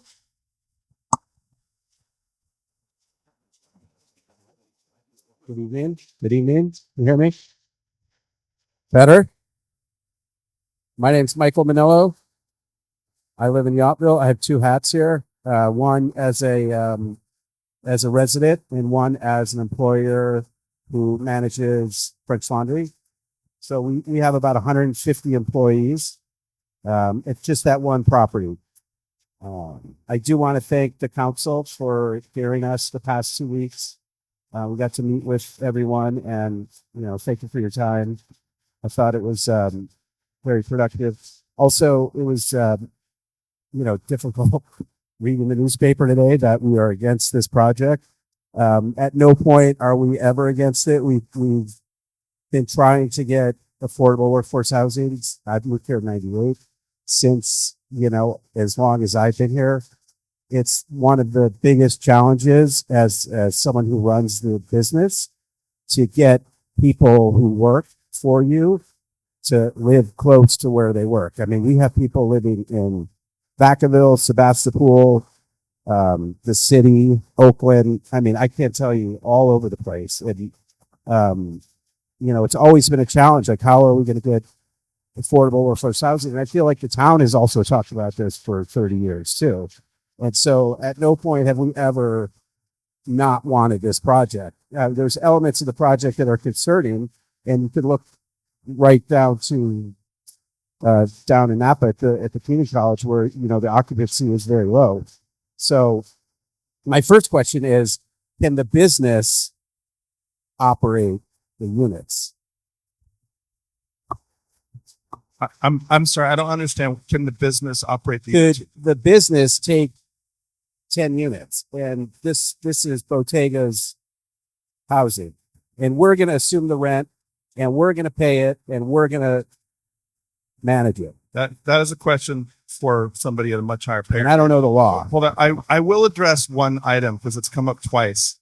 Comparing this project to the dormitory at Napa Valley College is really, really difficult for me because I understand both.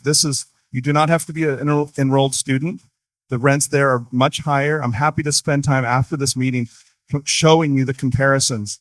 Every single college housing project around the state, except for the one in Napa, is very successful. So please find me afterwards and I will give you a lot of details. I know a lot about that project, but you can't compare those two things today. Understood. Okay. So the answer to your question is yes, Right. but I think it comes with, all the strings attached that we deal with in terms of affordable housing. So we could lease or sell a parcel. That's why there's 18 parcels with 1 or 2 units to any business in town. But you would have to meet the affordability thresholds that are required by the state.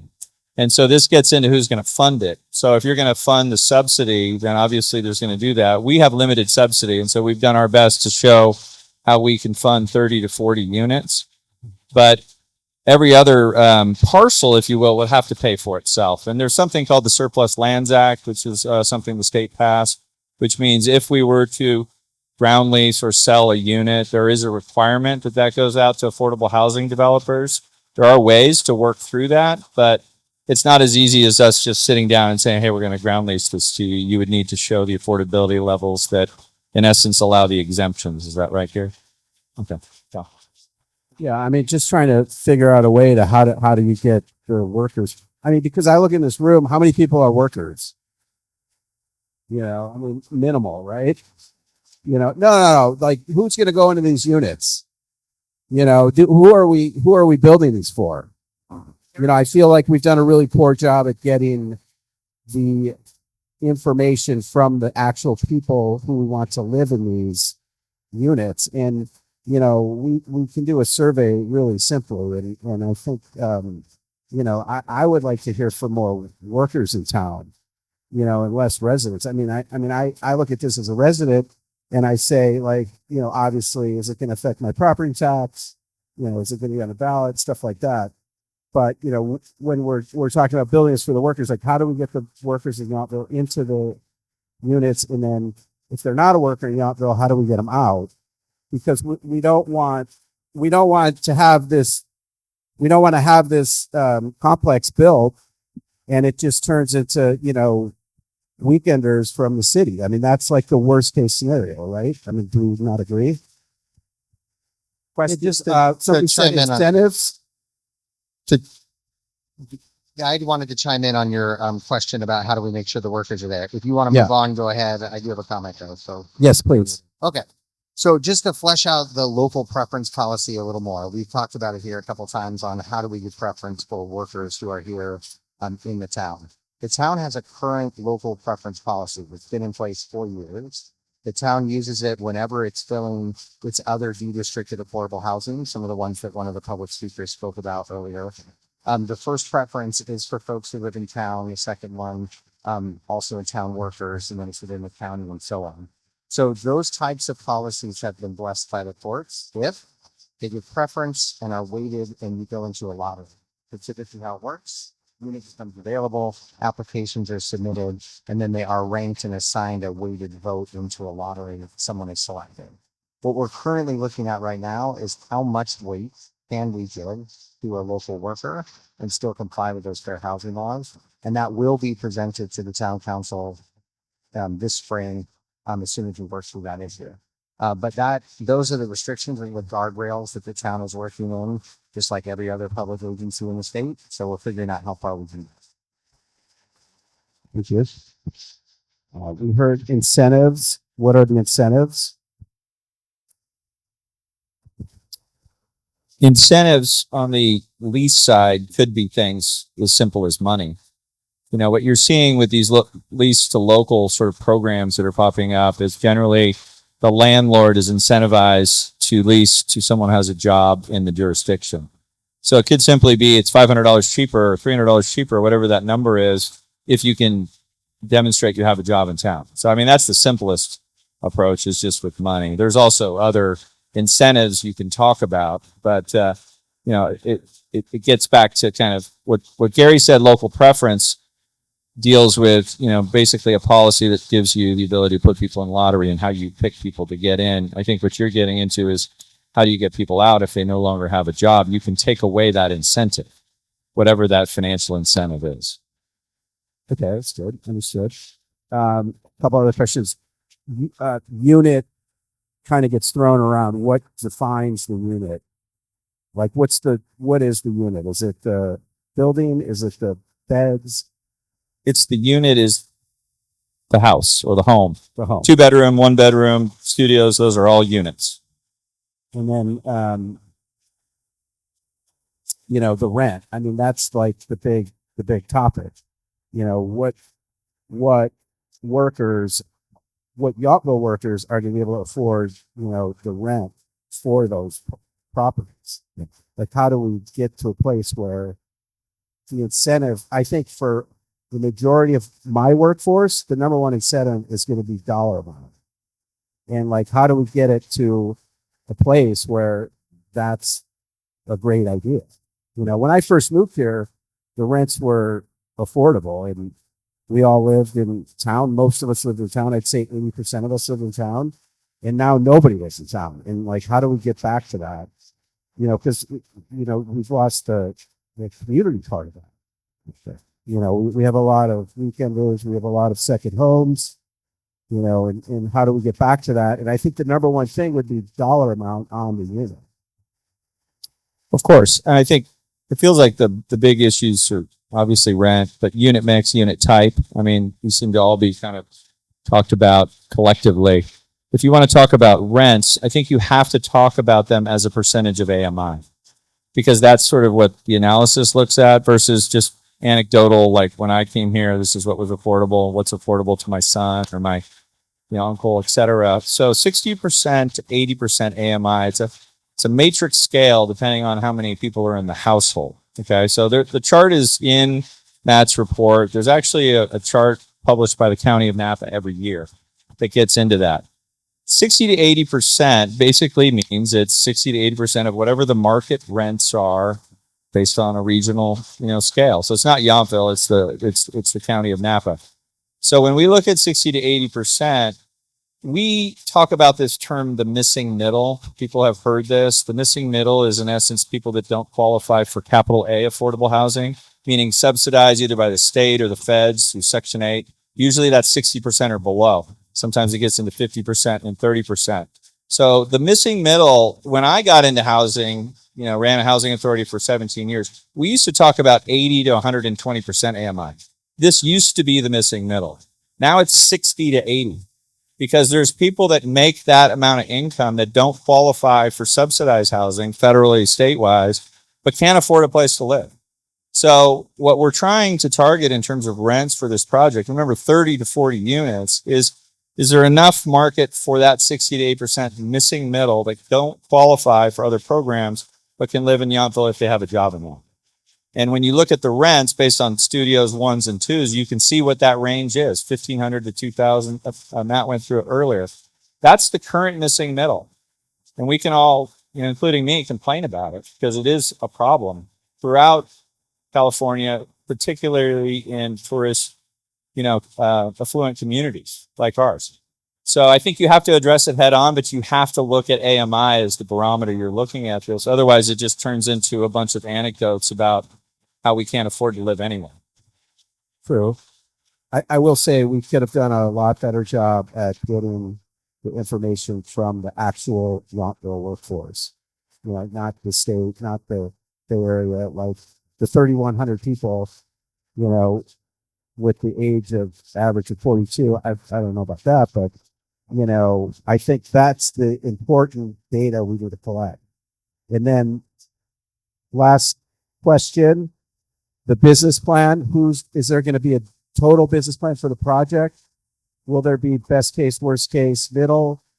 How does the occupancy affect that? I mean, I know Measure S is gonna, I know that money comes in, but then there was a part of the revenues from the rent. So if these units are rented at, 20%, that's going to throw the whole thing off. And then as a homeowner, how is that going to hit me, in town, or will it? It won't hit you in the first phase. And we've talked about phase 2. I'm glad that Matt brought up low-income housing tax credits as another subsidy as we look at future phases. But we haven't even talked about the idea of a tax measure, whether that be a parcel tax or TOT or sales tax. That hasn't even been in the conversation with the council. So we don't anticipate that, at least in our financial. To the point of the business plan, yeah, that's what we're trying to get to. We will get to a point, you'll see next steps in terms of March. We need direction from council. Direction will be to bring back a specific business plan which matches sources and uses, meaning what is the debt and cash capacity of the town to what is the specific project that will be phase 1. So we're getting there. You see 2 scenarios that are basically break-even scenarios, the 30 and 40 units based on the the rent levels of 60 to 80%. If we want to adjust that, obviously the further you go down with the rents, the higher the subsidy goes. This equation sort of solves for itself to some degree based on rent levels, based on unit mix, and then we present a business plan to the council, which is where they vote on moving forward with funding it. And I think we're kind of coming into that right now. This is the listening session. We anticipate March, April, May, which you'll see in the next steps. You need to make a decision. Otherwise, we go back to the drawing board, which is also within the council's purview. Like, hey, we missed it. We want to look at it differently. That's fine. Meanwhile, we continue to improve, the existing amenities. And obviously we've improved the school site dramatically in the last 2 years since we acquired it. So we'll continue to make those investments. So the business plan would have to be there, but I think you saw 2 business plans in the staff packet on Friday, and we're talking about today, which are scenario 1 and scenario 2. And one last thing, there's been people on the council that have said we are not paying our TOT tax, but I can assure you we've always paid our TOT tax. I have documents if we need to submit those, but I don't want the French Laundry to be accused of operating some sort of housing situation at the Bordeaux House. It is a hotel. We rent out the rooms. We pay the tax. Okay, thank you.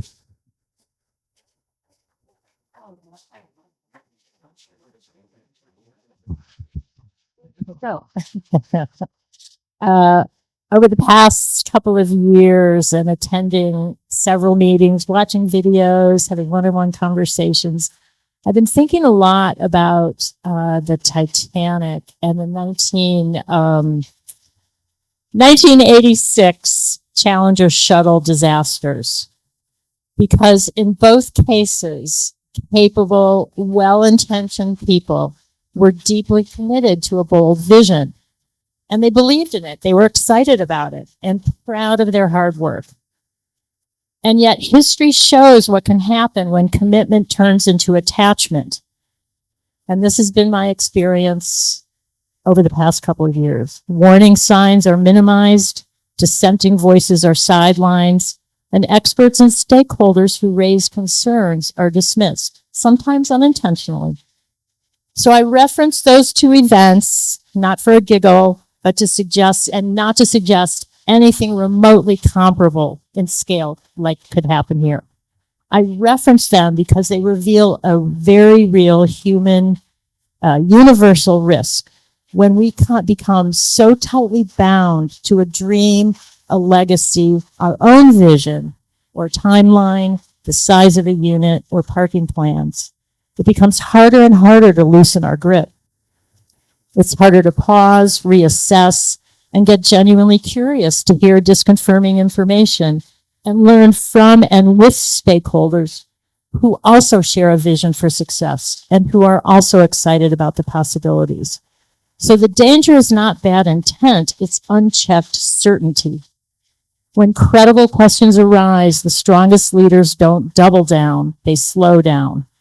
They re-examine, they invite scrutiny. They ask questions like, what are we missing? What have we overlooked? What flaws do you see in our plan?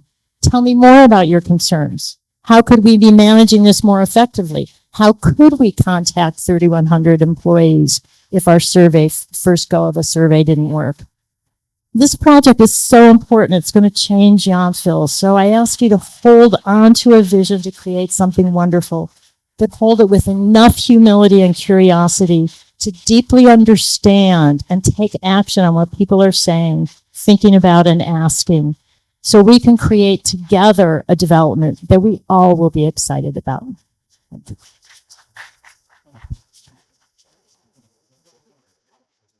Hello, Tom Bartizono. Everybody's leaving, so I hope it's not because of the song and getting up there to speak.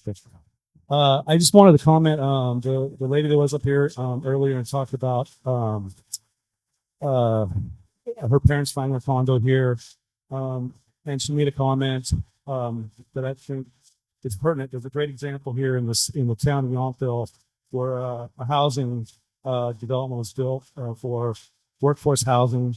My family donated the property to the town.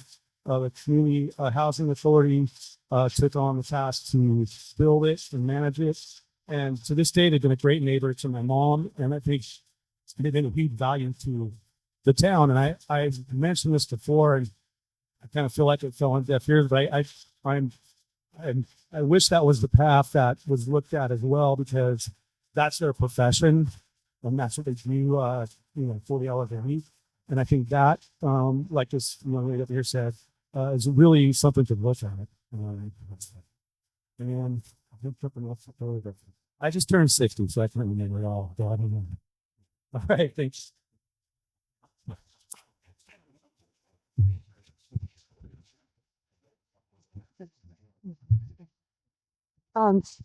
This would just take a minute, but I have the letter that Gary Jabara sent this week to the council, and to Mr. Ralston, and a couple of things. He said important things of proper unit mix is critical.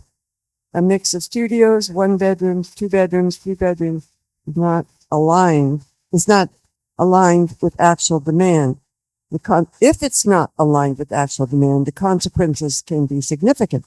You have high vacancy, mismatch between rental levels and household incomes, and ongoing subsidy requirements, pressure on taxpayers and local businesses. Now, on say that they did a little bit of a survey with 172 employees. Right now, this is their winter group, but he says a significant portion work in food and beverage, culinary, and housekeeping. The majority live with spouses, children, and non-related adults, indicating strong demand for family-oriented housing. Interest is strongest in 2-bedroom units at rental levels between $1,700 and $2,200 per month. There is little to no interest whatever in studio units. Okay, remember, he said $1,700 to $2,200 per month. So just today we heard that these 2-bedroom units that we're suggesting or proposing likely would be $2,000 to $2,800. So already we're off for what this man says his people say they could afford or would afford in a 2-bedroom unit. We're about 800 off. So I think that's what we're hearing, is to maybe back up a little bit and look at what people really will go for and try to build that.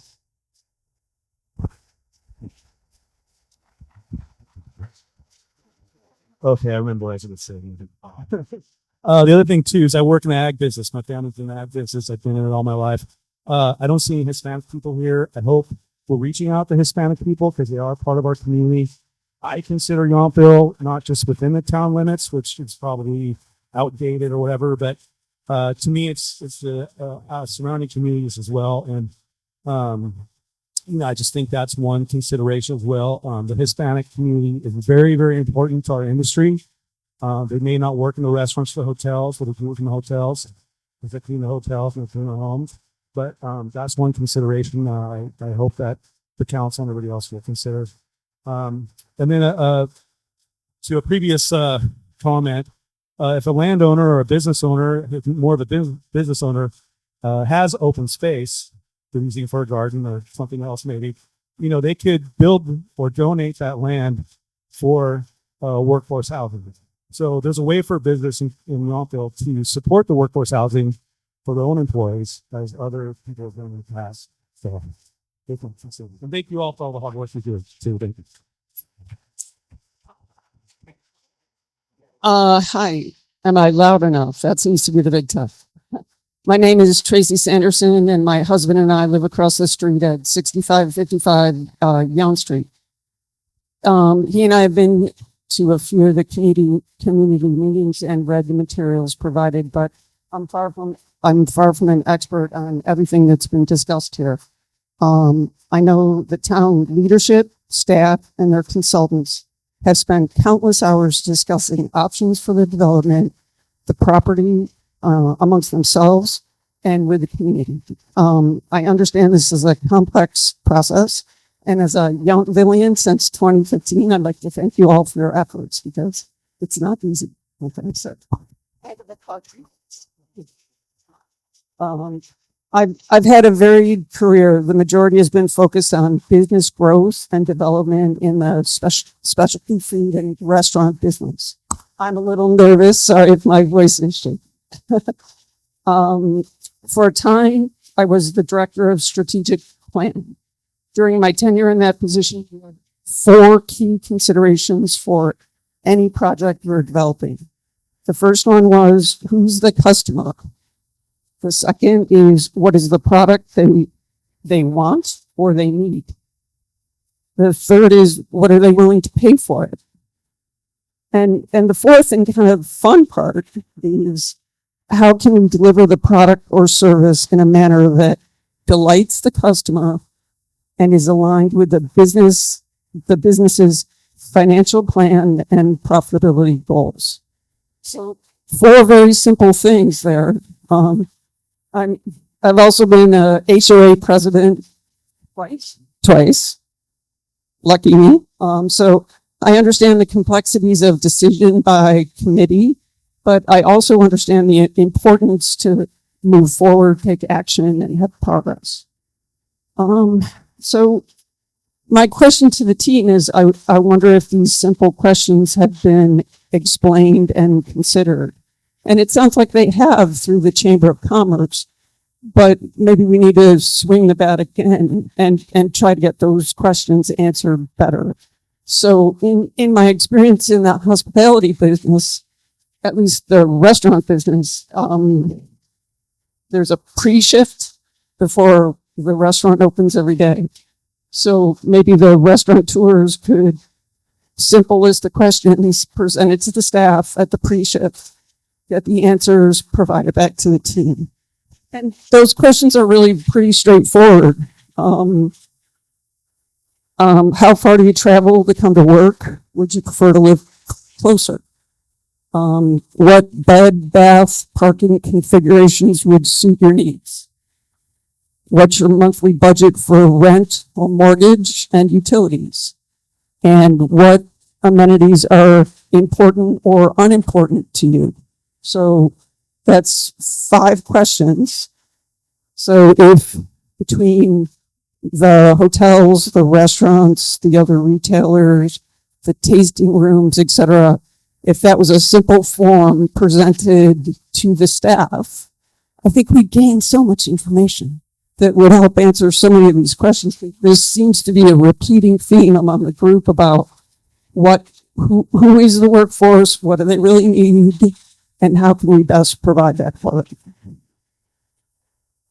And my last point is I'm raising my hand to help. If there's anything I can do to participate in a team, lead a committee, provide ideas, go to the pre-shift meetings, start the ball rolling, I'm raising my hand to offer my time, expertise, and help.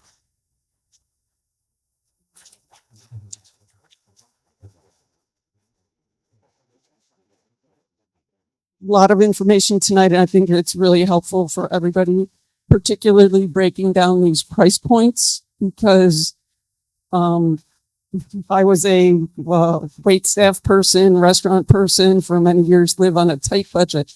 You need to know what your rent's going to be because your income fluctuates. It's based on tips in a lot of situations. So you need some cushion, right? So you need to know what your facts are. So again, I offer my assistance to help the committee in any way. Good experience and background with restaurants and hospitality in general. Happy to go, press the flesh and meet these people and get the ball rolling. Because while the Chamber of Commerce, I'm sure, put a great effort into it, if their results weren't bringing enough information, I think we just need to look at it from a different approach. And that's, I pass it back to you, John.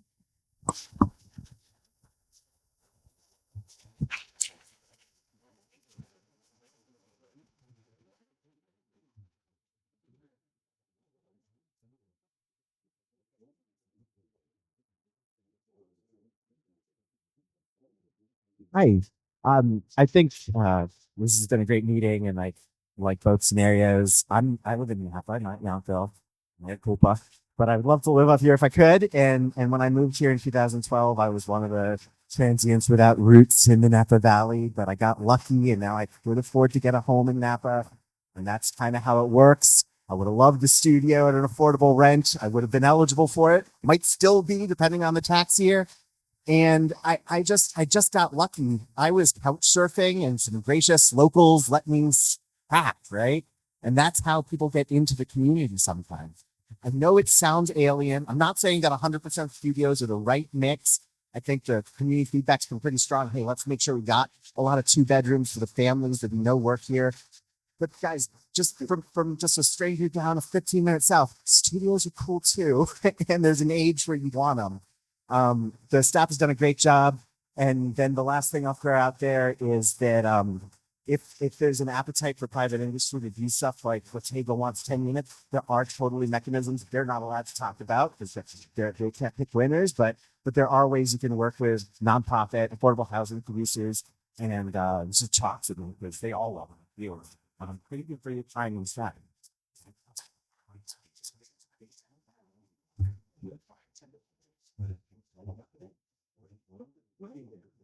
Hello, my name is Jay Caldwell. I've got a couple of thoughts. I live at 6880 Jefferson Street, Yountville. And Michael Manella made a nice couple of points that I want to get clear. And one is you were interested in employee workforce housing for your own business. Would the studios work for you? Is my question to you, Michael. Michael, can you get in my phone? Thank you. I think that question has to be asked to the individual workers. It depends. I lived in a studio for 8 years, but that worked for me at that time, So I can't go and say, will it work for these? Will a $2,000 a month studio work for our workers? Because Probably not. I mean, that's going to get into the higher tier of managers, people making higher salaries, and those people are families. So then you're knocking the studios out for that. You know, for us, you got to look at the demographic of our restaurant. There's mostly single people are the cooks, the chefs, you know, because they're coming right out of school. The younger waiters, they're coming right out of school. And, you know, it's kind of like when I started at the French Laundry, I came right out of Cleveland, you know, with nothing but a duffel bag. And, you know, those are the people that will live in a studio. But it's got to be affordable. You know, it can't be, you know, the price can't be so high, you know. Then the question is 1,500 affordable. I would have to ask the workers that. Michael, you have an I opinion. think that's a good price for a studio. Okay, that's your answer. I accept that. Now, do you think that they'll have difficulty renting those studio apartments? At 1,500 with a car? No. They'll have difficulty where that same person who needs a house, where's he going to go find one less than $1,500? No, I didn't say, I said, I'm agreeing with you. You agree with Yeah, me? I think $1,500 for a studio. If you're allowed to have a car, you'll be able to rent that. You know, I think when you start to get north of 2,000 for a studio, 300 square feet, that's not very big. That's going to be a challenge. They said 15. They started 15. Well, I'm just telling you, the 2,000 number has been kicked around too. Yes?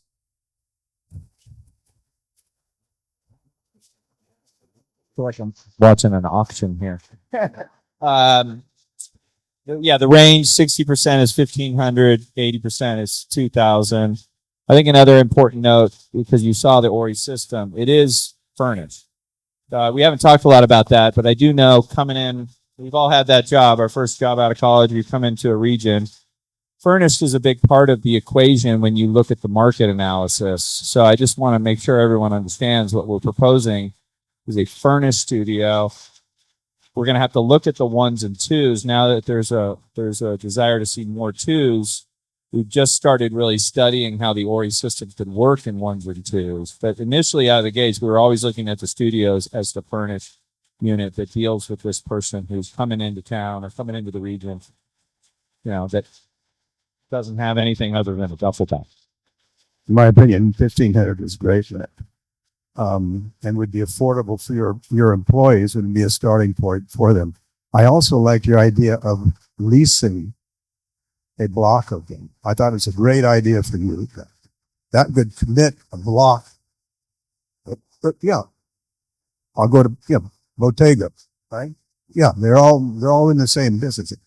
They need housing. So I would encourage the town do block block rentals for the restaurants. Make deals with the restaurants. Then you're assured that those employees are local. And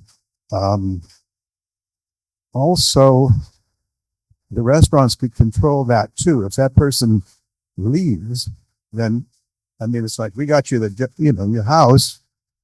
We expect you kind of live here too and work here. So that could be encouraged. I don't know if it would be done legally, but it would be encouraged. And it was a good idea. It's a good idea, Michael. I hope it worked for you guys.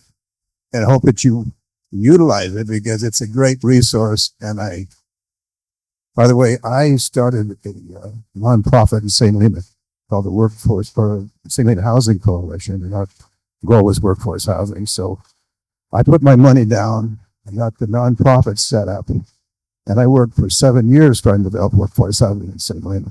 So I have some experience in this. This is a great staff. You've got bright minds.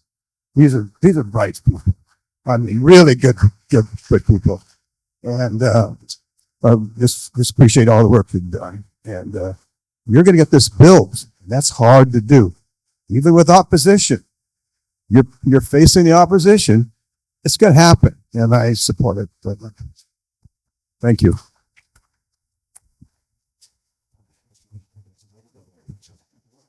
Sandy, can you wait just, we're almost ready for comments from the advisory boards. Okay. Yeah. As soon as the public is done, I was going to call for a break. So, but I want the public to keep talking and keep giving us information.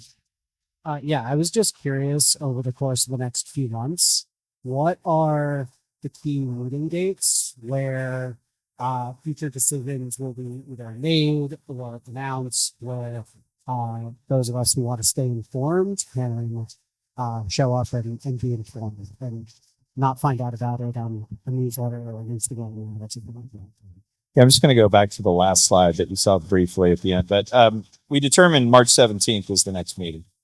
I think that to me is going to lead to the meeting after that. So I don't want to, I think it says April, May in terms of like a decision point, but March 17th would be the next. And then as of March 17th, we recognize, and part of the reason we did a study session today was to make sure, we're required under, all of our meeting laws to publish our agendas on Friday before a Tuesday meeting.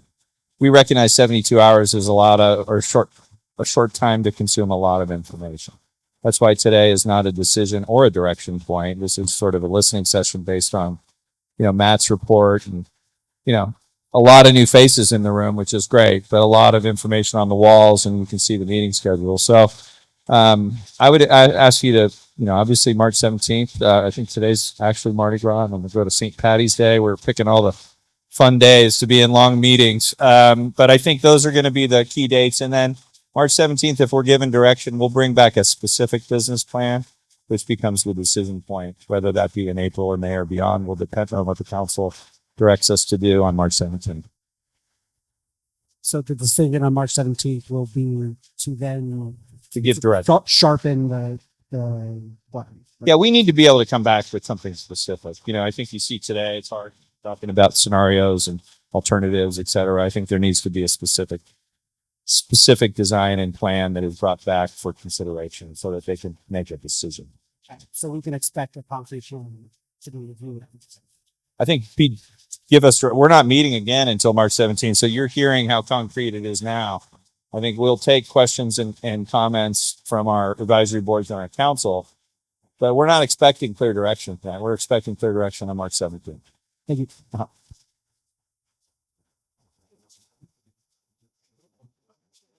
we ready to move to the advisory boards, Manor? Are you ready? Or do you have? A few more hands. I'm going to get all the public comment that I can get.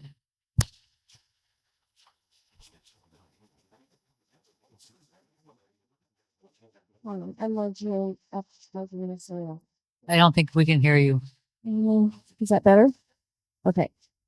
I've attended a lot of these meetings, met with several people. Still can't hear you. Met with several people personally, and I think it's me, Margaret. Thank you. Okay. The more I learn, the more I hear, the better I like it. No, it's not finalized, but there's a lot of flexibility. There's lots of excellent input. I've been in the community feeling some negative vibes recently, and that's part of it. But I think and I hope overall that it turns out great, much like Jay Caldwell said. So thank you all. And I love the woman who wants to help because I think that's a good piece too.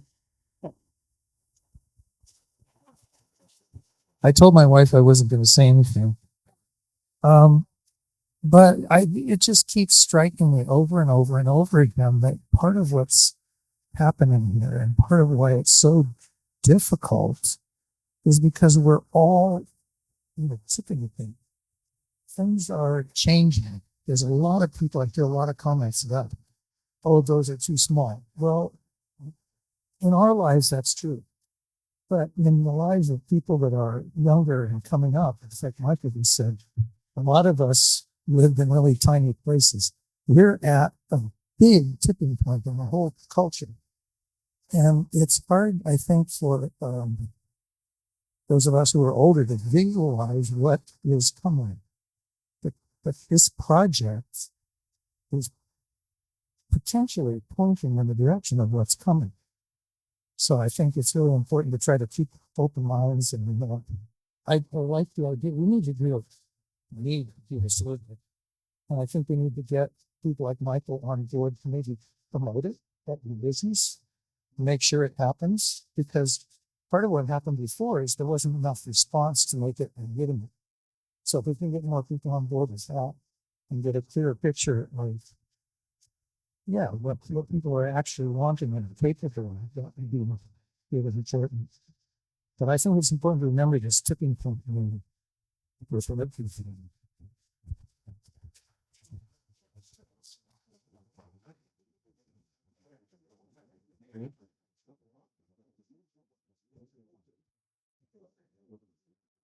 Last chance. 3, 2, 1. I'm going to close public comment. Anybody else think they might want to say anything? Please. Hold on 1 second. Hold on 1 second. I'll get to you, but in just a second. So just want to make sure the public's had plenty of opportunity to talk. So it seems like everybody has. So what I'm going to do now, public comment, we're going to close that up. We're going to take a break. I think everybody really needs to exhale a little bit. No. I understand that is their prerogative. And I know we're all going to say some really important things here. So hopefully. Okay. If people need a bathroom break, we should have said this early on. You're welcome to get up at any time. The ladies' room, to sort of the girls' room from the school, is to the left, and the men is to the right. Okay. So I think rather, because I feel the sense of let's keep going. I do want to, hear obviously, and I think then everyone can just feel free to get up. It's not rude to get up if you need to use the restroom. Obviously, if you need to leave, we are past the 5 o'clock hour. So for us, this is a long meeting, but I think let's just keep going. And okay. So you can work down the line over there. Is that? What we're going to do is we're going to start with the vice chair of the Parks and Rec, and then we're just going to kind of move east here. So Vince, you're up, and you have a microphone. Just pass that, or we'll get you a new one. And we're going to follow the same format over here. You're up. This is great. I've had so much fun. Something about You need it because we were recording it. We're recording. Hello? Yes. Oh, good. What a pleasure. I heard so many great comments tonight, and I learned a lot. I represent about 30,000 workers in the construction industry. I'm actually having conversations like this in Solana with California Forever. If you think this is difficult, look that up. But this is what it should look like. Having so many people in this room weighing in helps all the rest of us kind of understand what the pulse is of our town. I feel embraced by this community, and so there's nothing that I want to do that could be potentially interpreted as negative in any way. So I feel like the best approach for me is yes, but, as opposed to no, unless. I'm yes, but. And I'm so grateful to you, young man, for coming up from out of town and sharing something that wasn't that long ago that I experienced myself. Only one person said couch surfing today, but that's a reality in this town. People are couch surfing, and that's what we're trying to address. But there were a number of comments I heard from the other side of the room that made me really happy. And that was, thinking about this like a business. I'm in a position now where I'm honored to be about to embark on a business with all of you as my neighbors and my community. And I don't think we're focusing enough on business. We're focusing a little bit more on what's negative about a studio. But the reformed attorney who's not here anymore, and I wish I remembered his name, he hit the nail on the head. How is it that we're going to make sure that these units are being occupied and the benefit really is for people that work in this town? Well, that's to make sure that it's not a place where they're going to hang up that thing that says home sweet home. Because we're not building homes for families. We're building homes for workers. and we're going into business and we're becoming landlords. And that means we have to do what's right for the town. We have to do what's right for each other. And I saw how you slid the numbers. The studio units are going to be better, so long as we can fill them with the couch surfers, are going to be better for us in our business. That's what I want to focus on. I think it's positivity. And I just want to thank the team for all the work you guys are putting in. Thank you, Brad. To all our council members, our mayor. I mean, you don't have to do this. I believe that you have all the best intentions in the world. And to the gentleman over here, Mr. Caldwell, I think he's right. I think we're going to get this done. Thank you.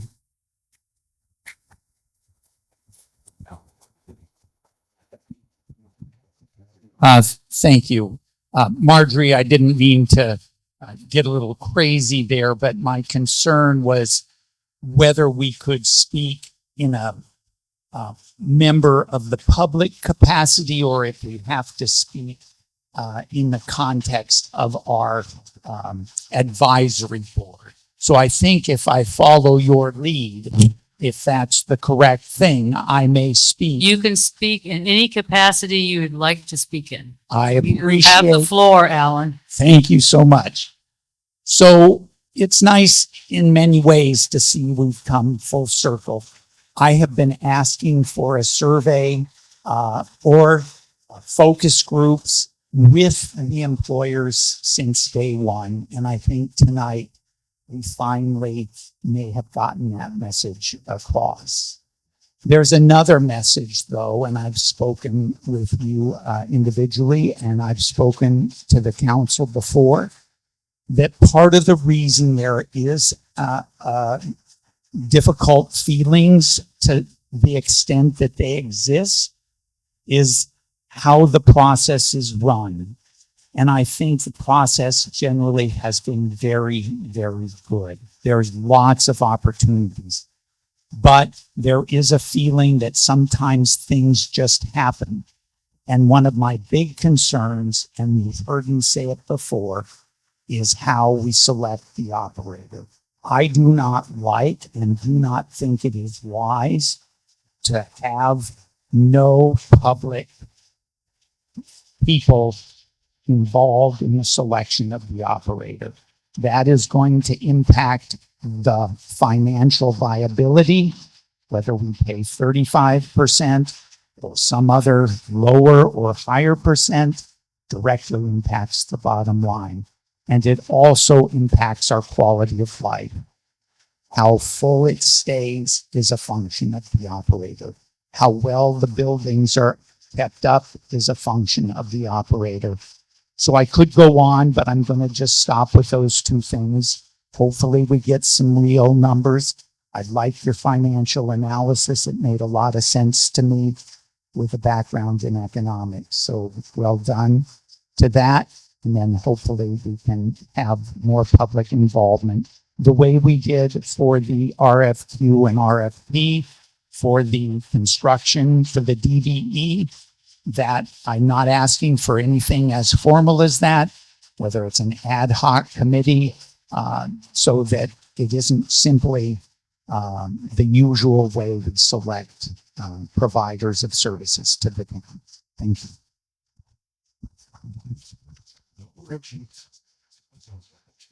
I'm representing the Measure Rest Committee.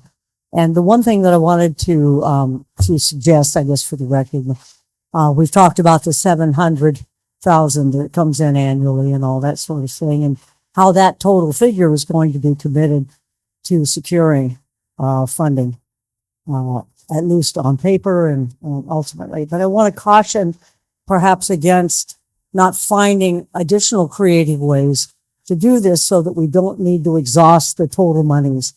We have opportunities to, for example, let's say you have a room in your house, that's available. You got no one's using it. The family's moved out, whatever. You got an extra room. We are able to incentivize your renting that to a local, worker. Okay? We have ways of being able to use this money for architectural accommodations, for other sorts of things that you can do to help people who are working in our community find housing. This is an excellent program. It's a wonderful program, but it's going to require total commitment from what you all voted for sometime back. And I want to be really careful about that because we won't have any money to do any of those other sorts of things if we commit it all to securing a loan. We want to do that. We want to use the lion's share, I'm sure, but we won't want to commit all of it because we won't be able to do anything with it if we don't have it.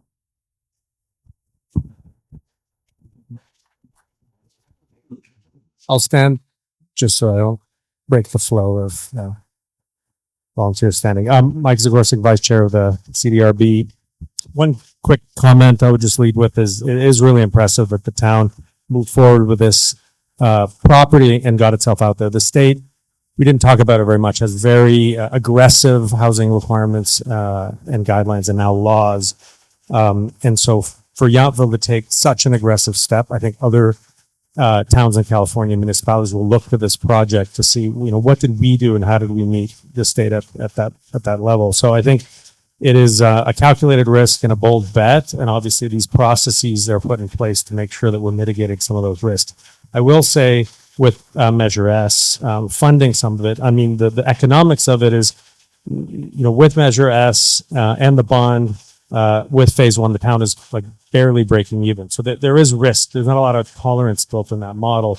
So I would just encourage anything that we can do to work with the state for them to contribute because, the town is taking on a certain degree of risk. The state's putting out these mandates, putting out laws with, I think, a disproportionately minimal amount of support for towns like Yountville to do that. So hopefully we can use these steps to lobby the government to say, hey, how are you going to support Yountville and other towns to make sure that we're continuing doing the right thing?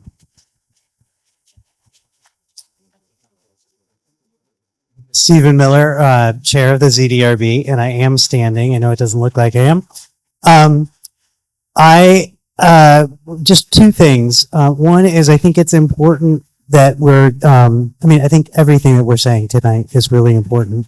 I think it's important to recognize that we've gotten some volunteers from the community and volunteers from the employers to satisfy the need for a survey, and I think that's important. I think one of the things that I will recognize is that in this day and age, being from the government and saying we have some questions about your personal life we'd like to ask you is probably not the most welcome thing.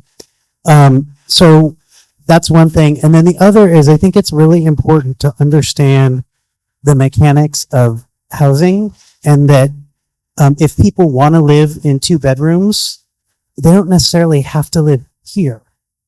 When there's studios built here, there are 3 people living in a 2-bedroom apartment up the street.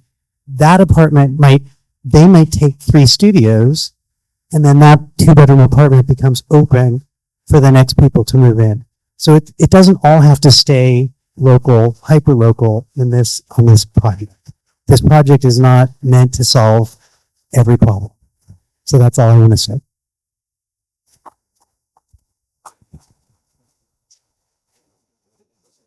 Who's next? I just had.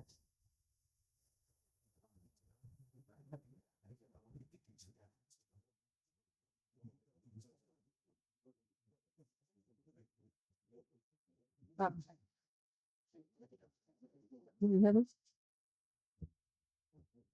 I'll try to speak up if people can't hear me. I would like to thank all of the staff and our experts.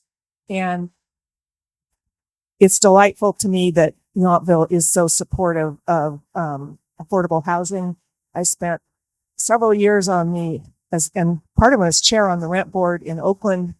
Part of what we did was hear all the appeals from the landlords and the tenants. So I have some sense of how difficult it is to find good housing and how difficult it is to provide good housing. I guess what I want to say here is that I do have some questions for our experts, because you are the experts, and a lot of the questions I've been getting from the community, my answer has been, this will sound facetious, but basically it will be revealed to us. the costs. We have an economic expert. All these things we've been waiting for. We've been through not really 2 years of planning, but it would be 2 years in June. But this is the first time we've seen a business pro forma. And that's what we have many astute people in Yountville, and that's what everybody asks me. And so because of the legal and practical limits of how town councils can work, this is my chance to ask some questions, and I don't really have another chance. We don't meet with you individually. So this is my chance to ask some questions so that over the next month, when people come to me and ask me, how is this going to work? I'll be able to explain it. So I will try and keep it quick, but I have one chance. So I'm going to go ahead and ask these questions in the public forum, which I think is also good that the public can hear it. So my first thing we've talked a lot about is employee data. And I just want to emphasize the main plank the whole time we've been here at the council has been to support the Yountville businesses. We hired a whole person to support Yountville businesses, a business development person. I do think we need to recognize we've now heard from we heard from Mr. DeBarra, who said basically he brings two things to the table. One, he is the major employer and taxpayer in Yountville, and he also does own $1 billion real estate portfolio, a lot of multi-family residential. And someone did read some of his comments, but he really hit upon the thing that we need to look at the unit mix, because what the unit mix will determine what the revenue is. And at the end of the day, it's the revenue that's going to either make the town meet our proposed red line here of 23,000 or not, because the rest of this is fixed. So we really need to pay attention to that. So I just want to ask actually our expert on the economics of this. And I have to say, I'm a little bit disappointed that some of this is still so fuzzy, because we really have been waiting for this to understand this. So on the employee data, I was a lawyer for half my career. Then I went into business and actually reported to the chief financial officer at the University of California. One of the first things I learned when I switched from legal to business was to read carefully charts and tables, mostly because my boss would say, what the heck were you thinking? So I was looking at the charts on the employee data. And I did want to ask you, because the data is really important to making this project work. As Vince said, we are now a business. This is not subsidized by any tax credits, anybody else. We got to operate this like a business, or just reconcile ourselves to taking the money out of the general fund to pay for any amounts that aren't covered by the rentals, basically. So it's important to look at these numbers. So on the data for employees, I saw this part on the chart that said 3,000 employees. And then I think the margin of error said 1,112. I was just trying to process what that means. Does that mean we could have 2,000 or 4,000 employees, or what exactly does that mean? As mentioned earlier, because of the small size of the town of Yountville, there's limited data available. We're fortunate that we do have this American Community Survey data that we reference when, we thought to be a Google report from memo. But as the council member points out, because the American Community Survey is a sampling of a relatively small population to begin with, and then a relatively small sample that's conducted, in this case, over a period of 5 years, there is a margin of error. And what that means is they're statistically inferring that there are about 3,100 employees working in the town of Yountville. But within that range of statistical variability, it's possible, not likely, but possible, that that number could be lower by 1,000 or so, or higher by 1,000 or so. So 3,100 is that midpoint, and it would be considered the best guess about that number. That does align with some other numbers that we've seen out there for the number of people working in Yountville. But this is just a fact of life of dealing with a relatively small community, relatively small population, that we don't have that kind of absolute precision that we would all love to have. I mean, I would love it if we had a 100% census of the input from every employee within the town. That would be great. And I mentioned before, I think it's a significant effort to do an employee survey. It's not to say it's a bad idea at all. It'd be wonderful to be able to do that. It's just not a trivial effort. It's something that would take some commitment Right. to do. Well, and one of the reasons I ask is because the report goes on to say that we are going to, or at least the intention is continue to do some outreach.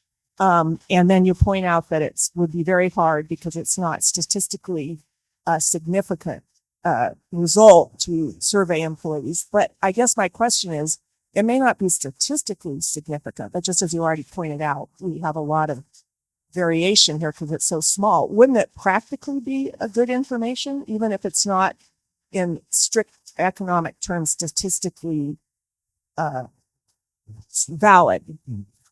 All information is good. So the input that the employers have shared already, testimony here this evening, and additional information that we could collect, even if it wasn't statistically significant or valid with a very high degree of certainty, would still be helpful. And we take all of that into consideration in trying to fine tune this concept. Okay. And then my next question is, and we are very, very dependent upon you on this whole question of what rents will be viable, because it's true, we want workforce housing, but we need to keep our eye on the kind of subsidy. In other words, how much will the town need to come up with to make this a beautiful project and to keep operating as a beautiful project? So one of the things I wanted to ask you, because this is your area of expertise and we're very fortunate to have you, and many people have asked me about this, what could we take away from the, well, I thought it was a 50% occupancy at the college, but somebody mentioned now it's 30%. And I know we feel we're more astute, but the college actually, one of the articles pointed out, the trustees were very happy because of the way that they developed this with a nonprofit entity that used some tax credits. And those tax credits are like just money that comes directly back to the people who invest. They weren't going to have to bear the entire deficit, which was $600,000 a year. But my question to you as an expert who looked at the region and looked at that location, and yes, Yountville has, everybody wants to live in Yountville, maybe, but you could, if you live down that corner, you could go to McDonald's, you can go to the Safeway. So it has some things we don't have. So is there anything we could take away from that in terms of being, I just want to be prudent. I'm all over this project, but my training as a risk manager was hope for the best, but plan for the worst. And I don't even want to plan for the worst. I just want to know what it would be the medium bad scenario, or even the slightly bad scenario. So what do you take away from that, or anything? First, I have not studied the community colleges project, so I don't have answers in comparison to this project. But my experience is that when you have a region, a locality where the housing costs are at such a disparity to the incomes and wage levels of the local workforce, there's very strong demand for affordable housing. If we can provide quality units at a level that is appreciably below market, there's going to be strong demand for those units. That is what we need to do. We need to make sure that we're offering something that workers can see as an affordable, achievable option for them that is not currently available to them, or if it is available, it's an extremely short supply and very hard to get that the available unit. So we took note of the fact that existing workforce housing, affordable housing in town, I agree with the Hopkins project, has a very long waiting list. For the 2 bedrooms, particularly. Okay. So for all the units, and that's good evidence that there's strong unmet demand there.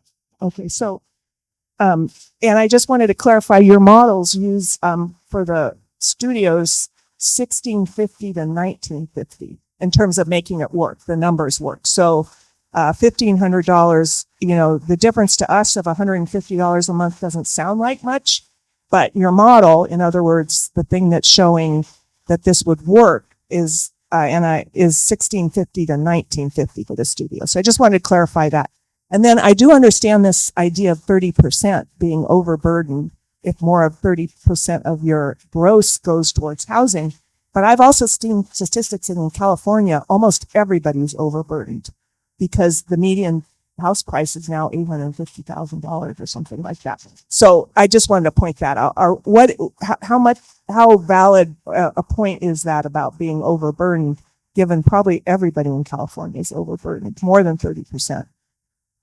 Certainly a lot of people are overburdened, and we cited some information in the memo about the housing elements findings about the rate of overburdenedness within Yountville right now. Right. Okay, it's very high. Again, that's strong evidence that there's unmet demand for affordable housing. The 30% benchmark is a standard established by HUD, and it's used by our state housing agencies. It's referenced in the calculations of whether you're meeting your local arena and so forth. So it's a industry standard target. And it's especially relevant, I think, for lower income people, because as we know, when your income is low, you have less money, you have less flex in your budget. So if you start to spend more than 30% of a very low income on housing, that means the amount left over for transportation, food, healthcare, education, what have you, is very constrained. So we want to be mindful of that. And again, that's the goal. These units could be put out there and available to people at certain income levels, but you may find that people come in and say, I'm extremely low income. I would love to pay 50% of my income for this housing unit because there's nothing else available for me. And this is a better option than what I'm currently doing, which is being overcrowded or couch surfing, as was mentioned earlier, or any other number of substandard housing situations. But we're just trying to set a benchmark for how affordable can we make this and still have the pro forma work out to where we're not going to overburden those town general. Okay, so it's not an absolute number. And then I just do want to point out also in terms of what people can afford. One of the things I've learned about subsidizing utilities is it's very, very hard to do. And I don't know if you're aware, but the minimum water charge in Yountville, it turns out to be about $140 a month.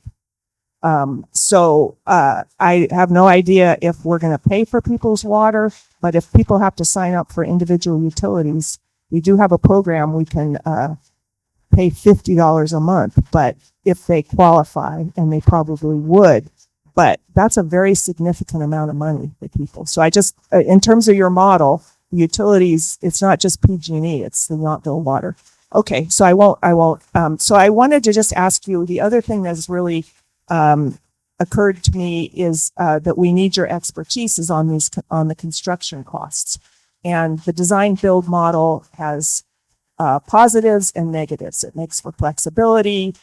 We heard some of that. One of the negatives is, and apparently it's not basically historically favored by lawmakers because and we had to pass some conflict of interest policies and all sorts of policies because you don't get a fixed bid. And I do understand that fixed bids are not really fixed and there's change orders and one thing and another, but you don't really have the option of comparing what different people will build something for. So I was just looking at the numbers here. So we're talking potentially 40 units, and the cost that comes out on one of the pro formas is $25 million. And let's say we've spent more or less $14.5 million so far to buy the land and development costs. And yes, some of that, it would be unfair to count it all because some of it went for the interim uses. But for this purpose, let's just say we will be spending $40 million for 40 units. So that's a lot of money. So my question is, and you are the expert, do we have a metric for construction costs? I looked up a Turner study from UC Berkeley that they finished about a little over a year ago.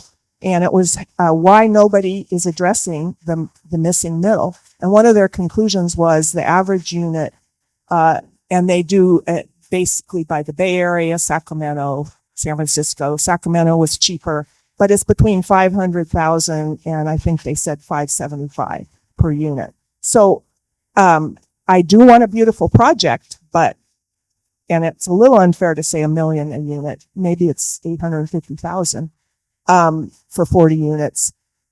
Are you going to be able to help us understand, and benchmark and have some metric about whether these, construction costs are reasonable? Because that's sort of what I was that's what I've heard part of your role will be.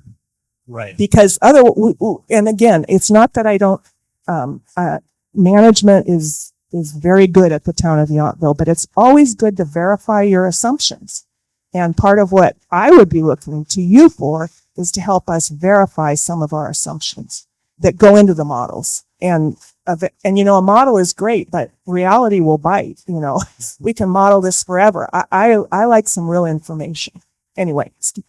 Yes. So to answer your question, these numbers are high, no doubt about that, but they're not out of the realm of what affordable housing projects see within the state.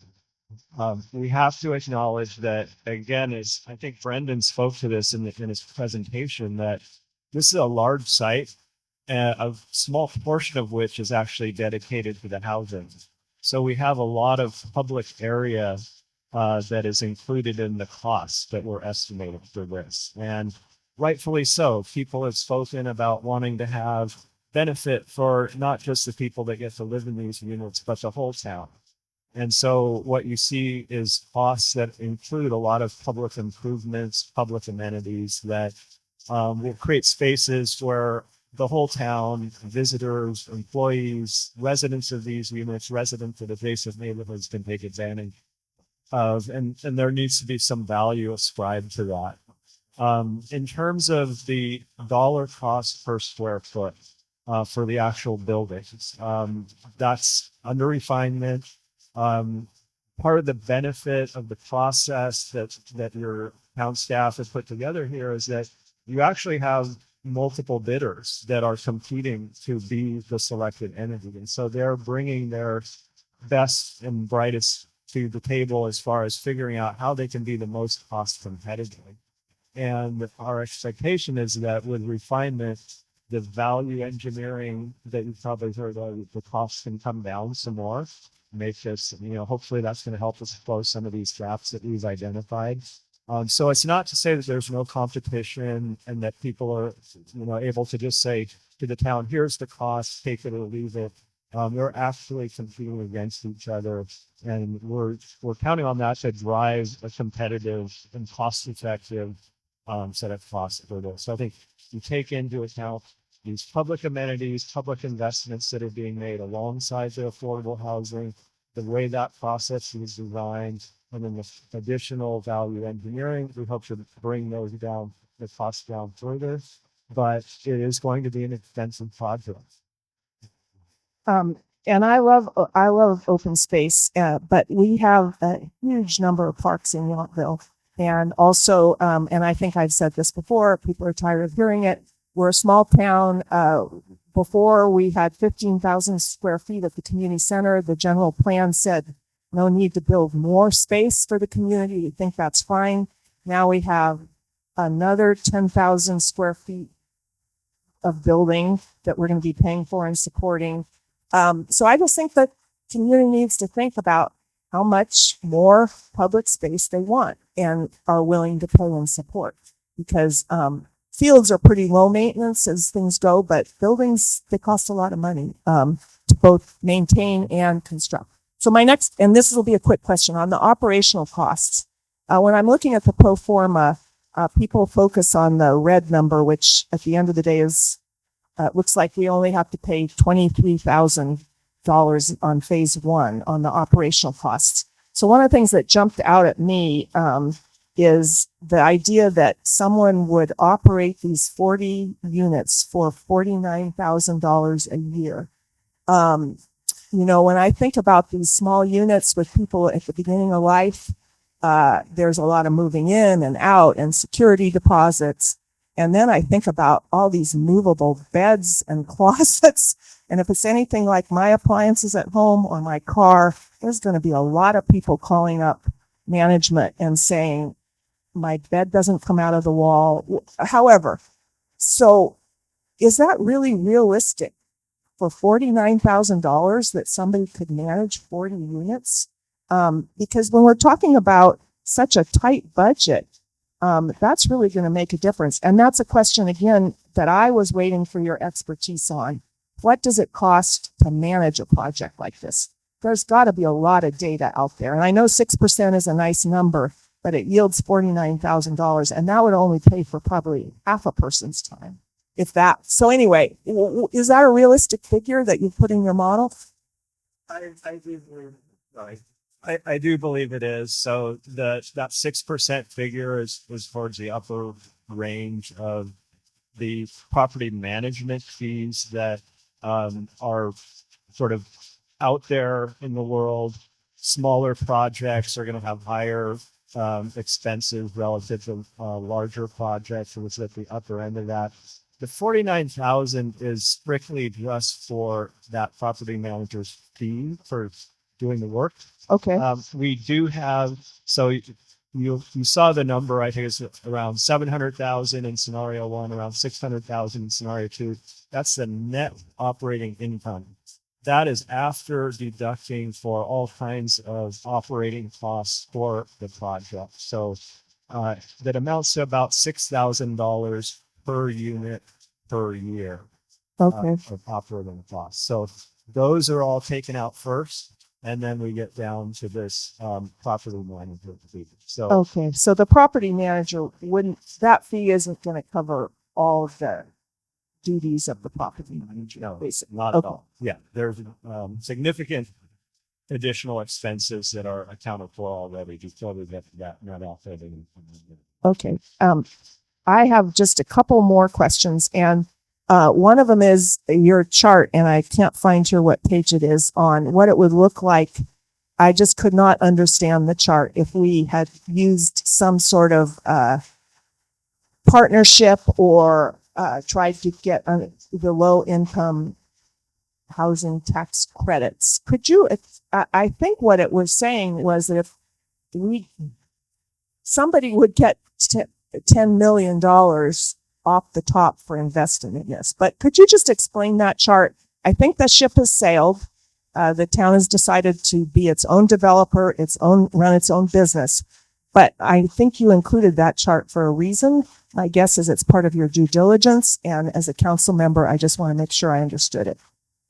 Yeah, so the council member is referring to a discussion in the memo about how additional components of the project might be financed if we are in a situation where we've committed all the town funds and that gets us a certain project size. And now we want to look at how do we build more housing units here? We've got this envelope of up to 150 units that could be built.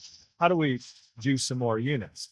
One of the strategies potentially could be to do a traditional low-income housing tax credit funded project as, say, one of the phases of this, one of the later phases.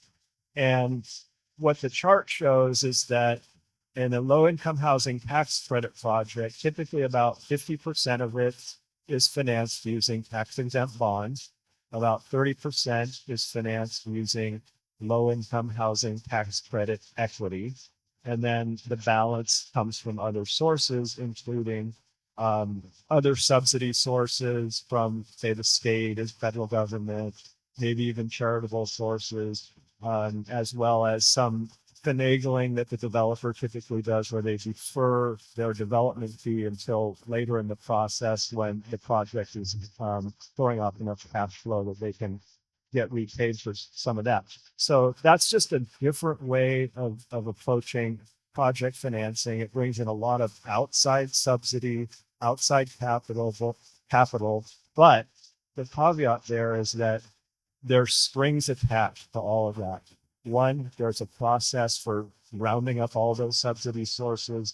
getting the allocations of the tax credits, the bonds and so forth, lining up other subsidy sources based on their timeframes and frameworks for when to apply and get awarded and all that.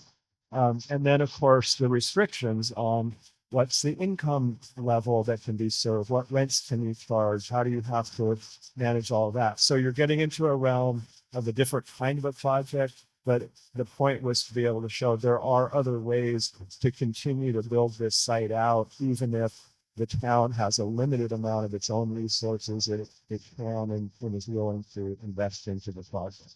Awesome, thank you. And actually, my next question was for Melissa, and she just stood up. Well, the low income tax credit, though, basically, that is, we have a lot of restrictions anyway. We've already heard Brad and Gary speak to that. So we would have some restrictions to begin with. But that money is basically then money the town would not need to borrow or pay for itself, correct? Correct. Okay, so the low income, I like to say it's almost free money in the sense we're not borrowing it and we're not paying for right. It's equity that comes in the form of these tax credits that industries would pay them for. it. Okay. And then I had two questions and then I'll yield the mic that I wanted to ask Melissa about.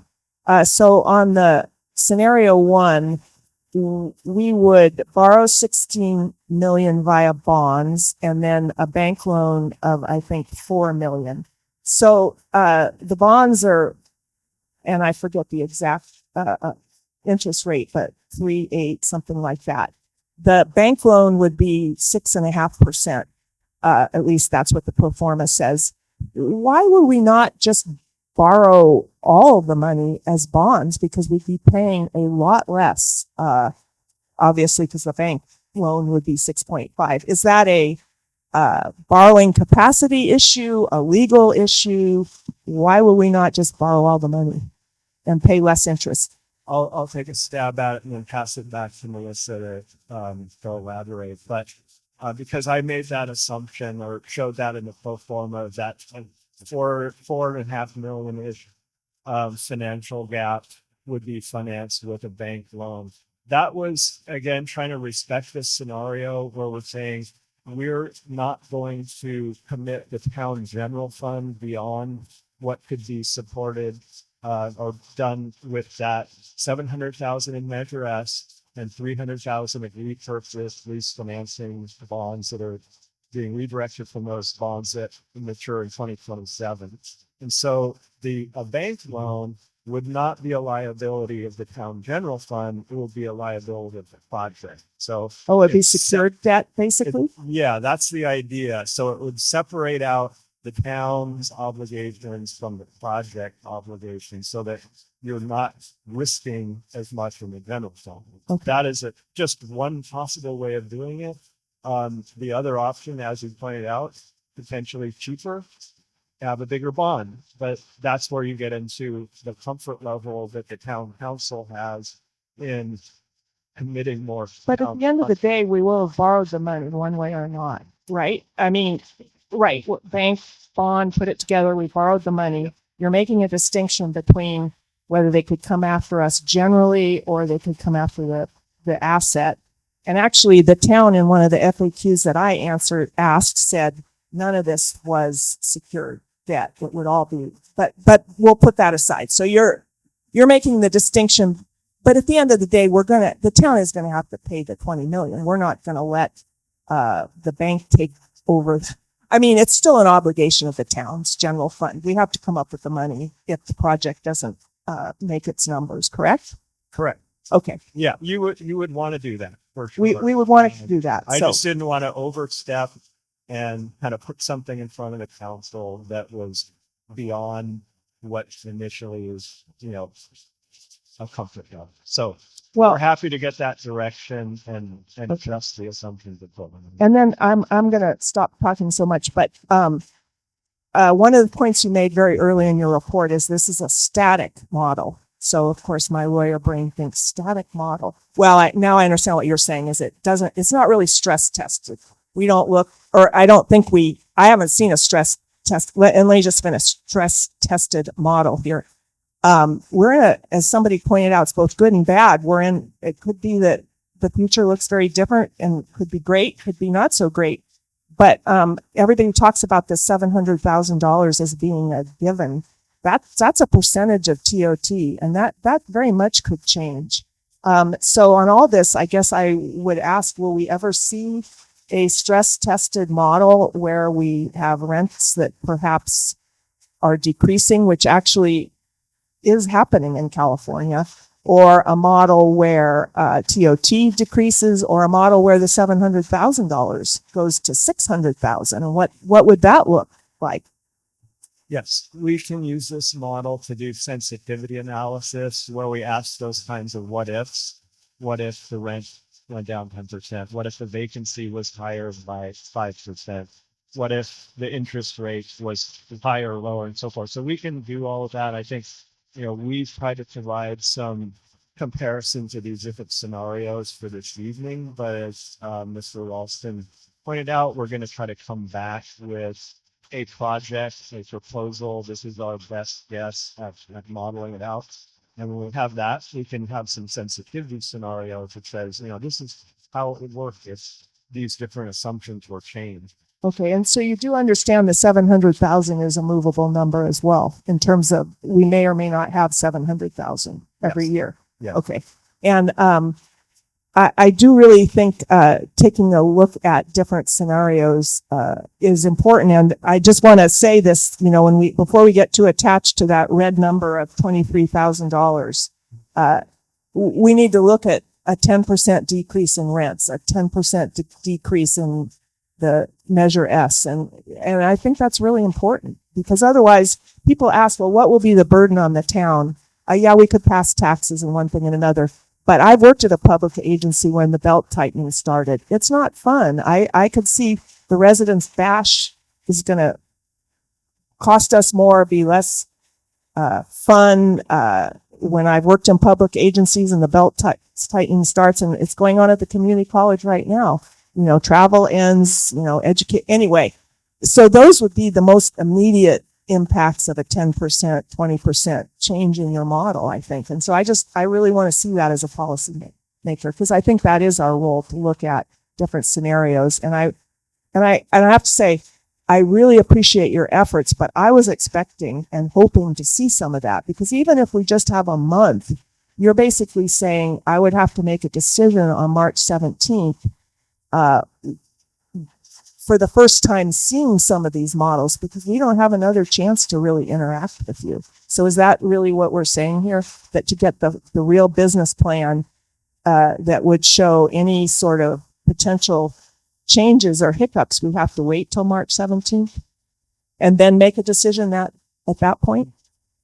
If you chose to make a decision on the 17th, potentially you would be doing that based on what we provide in the lead up to that meeting. The pro forma as it stands right now, I mean, it can be used to figure out what that impact would be of, a change here or there of a certain percentage.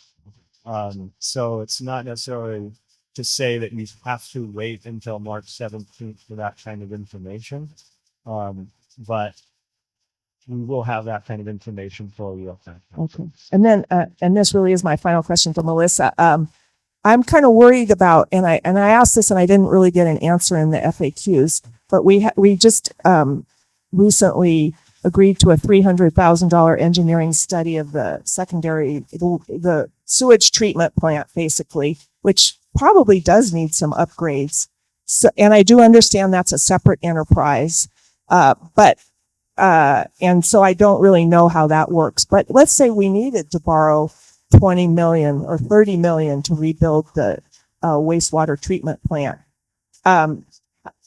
Does any of what's going on here impact our potential ability to bond that? Or is that going to be a whole separate unit, because that is a separate enterprise in the sense that it's supported by ratepayers? That's exactly right. It's a separate analysis and a separate unit, and debt capacity and debt affordability is analyzed differently. based on a general fund or an enterprise fund. And as you truly noted, right? The enterprise fund and the sewer and water department have the ability to raise rates as may be needed to support ongoing infrastructure needs. Whereas the general fund and the ability to raise revenues is a lot more challenging.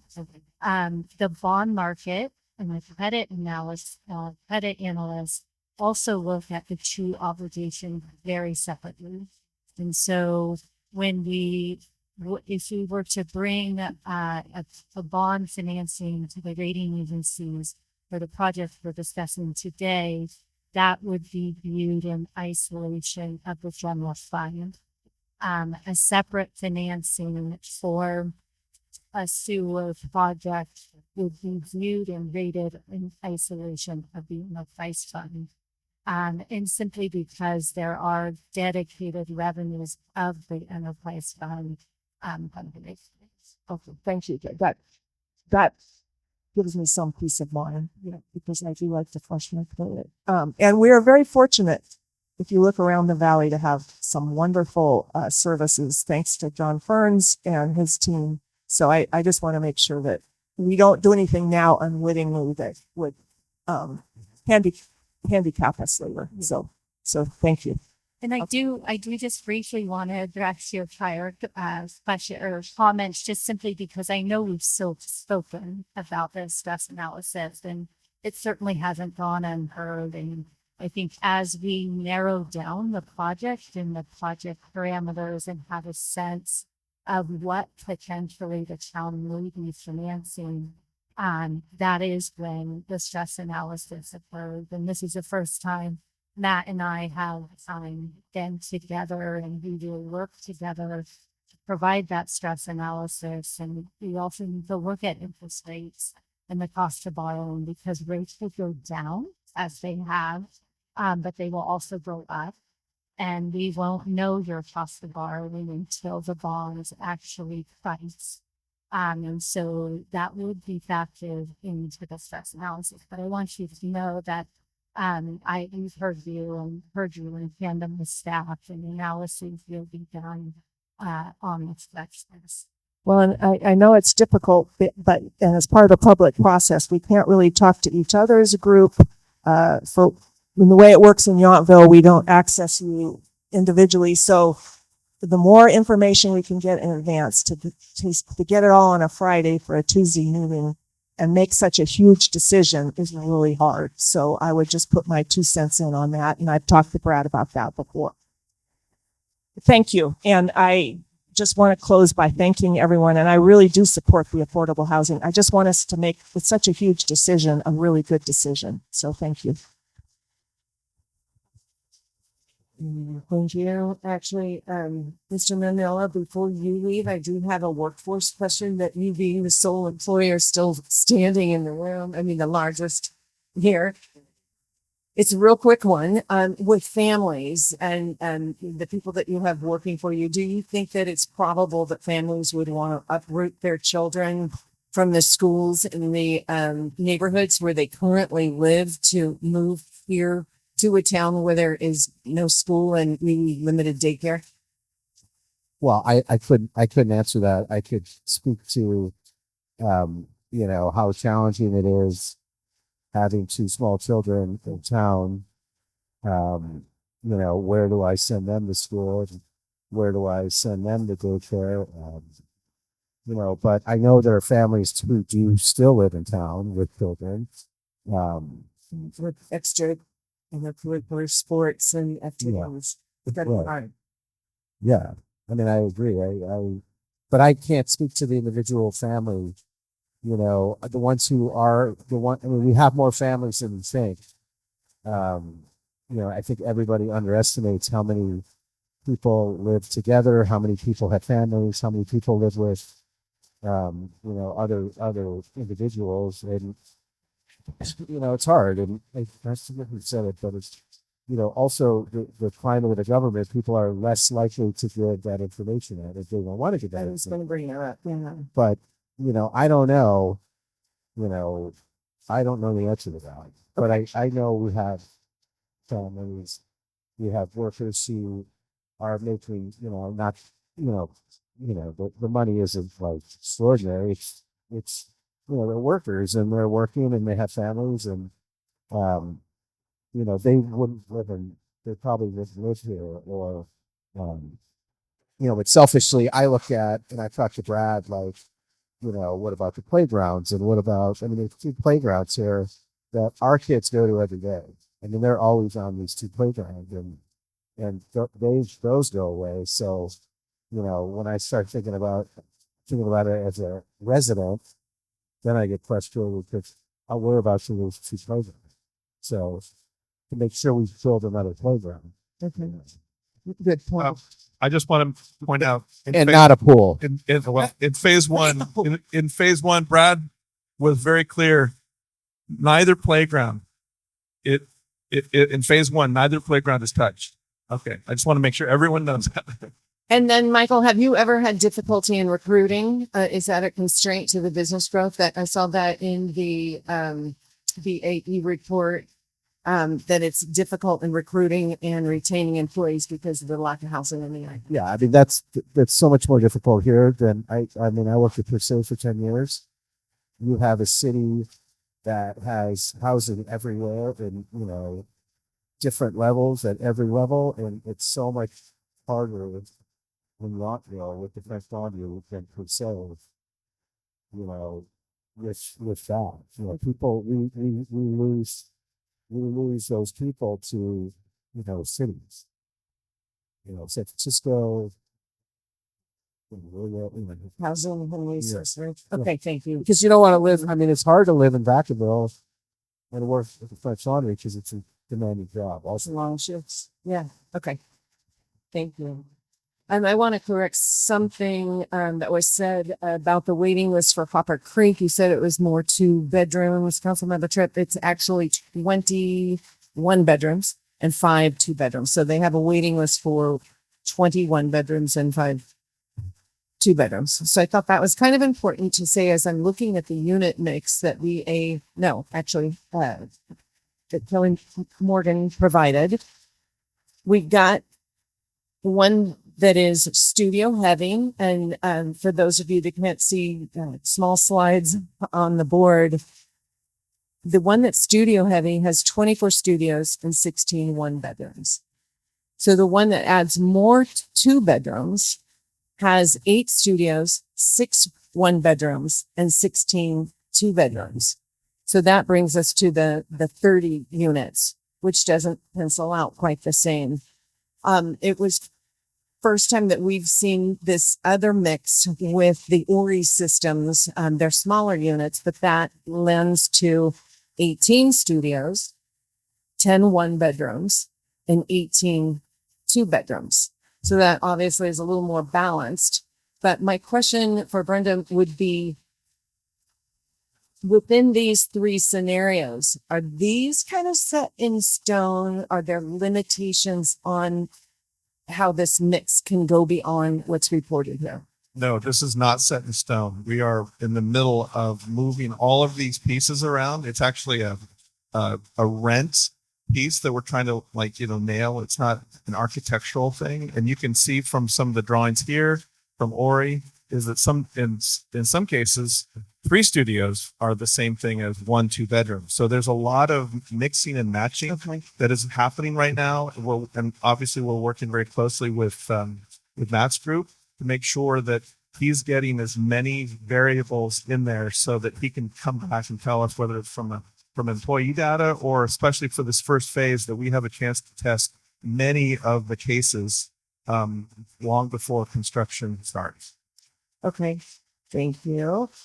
With Ori systems, I notice a budget line in the performa that's like $1.6 million to go with them to have the furnished units. And my question is, I understand that to do the 300 square foot studios, that the Ori systems would be beneficial. But when we look at the 1 and 2 bedrooms where they're not larger, they are a little more expensive and probably would be rented to somebody that has a little bit more of a budget and possibly furniture. I also assume that property management to rent furnished apartments is going to be much more of a hassle than renting empty apartments. But I'd also like to know if we can break out some of those apartments so we're not paying that high cost to Ori to bring the budget within align it a little bit better, but also to give people the opportunity if they already have a bed. And if we're looking at that average age group of mid 40s to mid 50s, I'm going to assume they have a bed already and some furnishing. So I'd like to leave allowance for that. Brad? We can look at all those mixes. Having spoken to Ori, they definitely are interested in what they refer to as an Ori living kind of environment. Mm-hmm. And when you look at the ones and twos, and you look specifically at their, particularly how their closets work, I mean, there's a lot to it. And I think storage is such a key component for 2 bedrooms.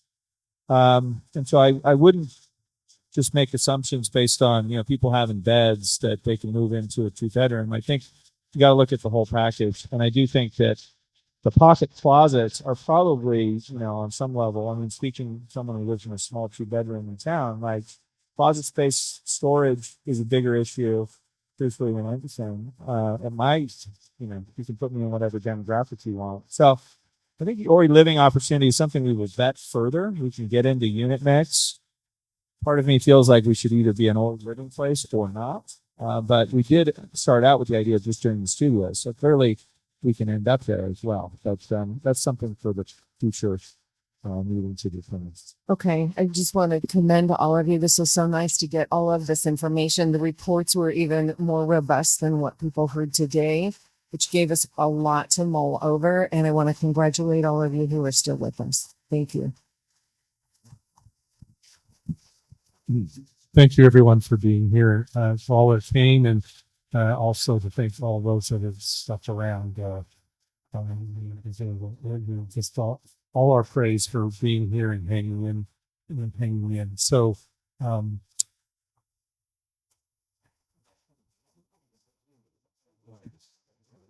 Sure. Yeah, we'll definitely print out more. And Hillary, so that was, I know you can't. I know QR code. There might be some extras around here, but we'll definitely print out more and make them available to you. So that was my next thing is I wanted, other than thanking you very much for being here, we all were looking at reports that we received from Bay Area Economics and KMN Public Finance. There's a lot of information that we're processing that's available on the town's website, or if you want a hard copy, or go to town hall and talk to town staff. But we have information that we all need to go through, and we understand. And I hope you realize that I'm into my 4th term as a council member for this town, and my experience in every council I've ever worked with, our main and most important priority is to invest the dollars that this town receives from TOT and sales tax and property tax in the most efficient and the most economical way and beneficial way for the community. That's why we're here. That's why we're listening.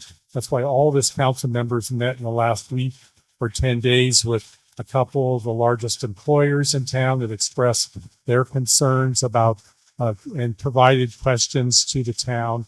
And you'll find, looking at the Bay Area Economics report, that many of their requests for information are in that report.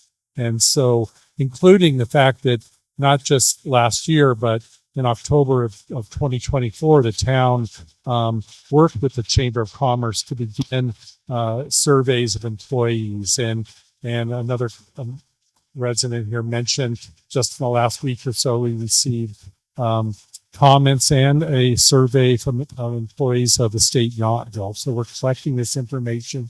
I think it's important that we continue to collect more information so that we make the best decisions for this community. And I think what we're doing here, and I think that all the residents, I hope you realize and understand, is that as a community, we benefit from the success of the businesses, that our quality of life is based on the money that we receive from from TOT tax, the tourist tax, from sales tax. And those are two in the past that have gone almost 75% of our income was sales tax and hotel tax. So what's important in this big picture is that we need to, I hope as residents and as a council, that we recognize the importance to care for the people that do the work in our community for our benefit. And we, over 30 years, made efforts to provide affordable housing using state law and state benefits, but we also recognize the importance of doing more so that our businesses continue to succeed and that we provide housing opportunities for people that want to work here and live here. So I appreciate town staff and all the time they spend and our consultants. There's a lot of information that I know I need to still continue to process, and I look forward to your questions and thank you for being here. And we do have a council meeting on March 3rd. We may not focus on Yountville Commons at that meeting, but there's always public comment, and you can come to the March 3rd meeting and make public comment about this meeting or the Yountville Commons project, and then we'll be back on the 17th for more conversations. So thank you for being here. I also want to thank quickly Jay Caldwell for his comments here. Jay has been around this community for many, many years. He has a small, he's a hotelier in town. That's a small project that brings TOT to the town, but he's been here many, many years with his family, providing a lot of workforce housing in Old Town and all that at a time when we could do that, which doesn't exist anymore. That's why we're here trying to provide workforce housing to workers, because Old Town was a place where workers lived and where people rented homes to them, and it doesn't exist anymore. So thank you for being here, and I look forward to you coming to future meetings, and I'm happy to hear comments from you at any time. You can call us or email us or leave notes at town hall. Thank you. Okay, well, I am not going to talk for very long because this was mostly about fact finding, fact hearing, and sort of putting out there the many flexible pieces of this project. It unfortunately we had a little bit of an issue of people not understanding the process, and that is legitimate. And we are now opening up this process after a year of gathering this kind of data. That was predicted by our town manager to be the boring year. The first year was about the fun design options and what did we want on this piece of property. That was the gathering, that was the resident input, and we were very grateful for how many people actually came out and participated in all those things. I've been in this town for over 40 years. I've been on the ZDRB for 5 and 4 other years right after that as a council member. And during that time is when the real building happened in Yountville. The Washington Park, the Heritage Subdivision, several hotel projects. So I've been involved in this process for a very long time. We have not seen building in this town, so any kind of change is sometimes a little bit scary. So at this point, I feel like we are now at the point that was predicted 2 years ago, which was we will have more information to make some decisions on. Now we have some benchmarks, some ballpark figures, some things to really hone in on. the whole idea of flexibility that was built into this project will serve us all well, because we're not only building affordable housing, we're also protecting open space, which is something you can't get back. And as a community, we thrive on all of our beautiful parks and all the programming that goes on in those parks and in our civic buildings. So it's more than just the affordable component or the workforce component. It's very much more for our town. But as Eric was saying, it's also our sort of responsibility and our give back to those people who work here. I've been a person who works here pretty much my whole working life and lived in various forms of housing. I can say they weren't all beautiful, but that is a bygone era. So now we have to focus on what will the future hold for our workers. So that's why we're having all these experts tell us what their experience can provide us. We can never know exactly how it's going to work out, but we need to be pretty sure and within a reasonable margin of error. So the flexibility part, I think I really want to underscore that, because we have been said to have made decisions without any input. And I hope that residents here will understand from this presentation that we haven't made those decisions that people are worried about.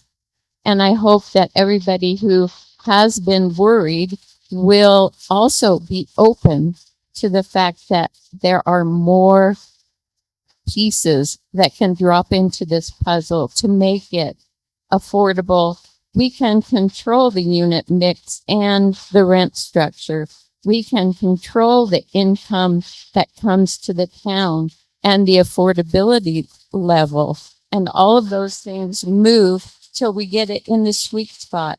And I think we all need more information that is coming, but these pieces that show us that it's possible is what we really wanted to have everyone understand. It is possible in this town, and it is possible to be controlled by the town to preserve its longevity. Well, you've made it to the mayor's comments, so congratulations, everybody. First, I want to start off by letting you know that the vice mayor and me are having office hours. We've got a series, but I'm just going to tell you about the first three. June the 23rd, they're all going to be in Schmidt Hall. Now that you found the Schmidt boardroom, which is right next door. February, thank you. I better change that. I don't know where I got the tune, but thank you very much.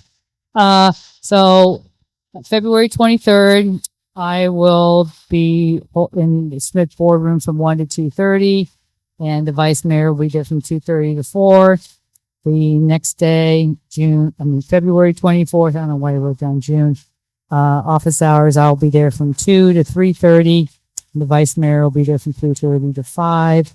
And then on March 2nd, I will be there 1 to 2:30, and the vice mayor 2:30 to 4. All right, first, I have three things quickly I want to tell you about, mostly kind of where my thoughts are at the moment. Workforce housing.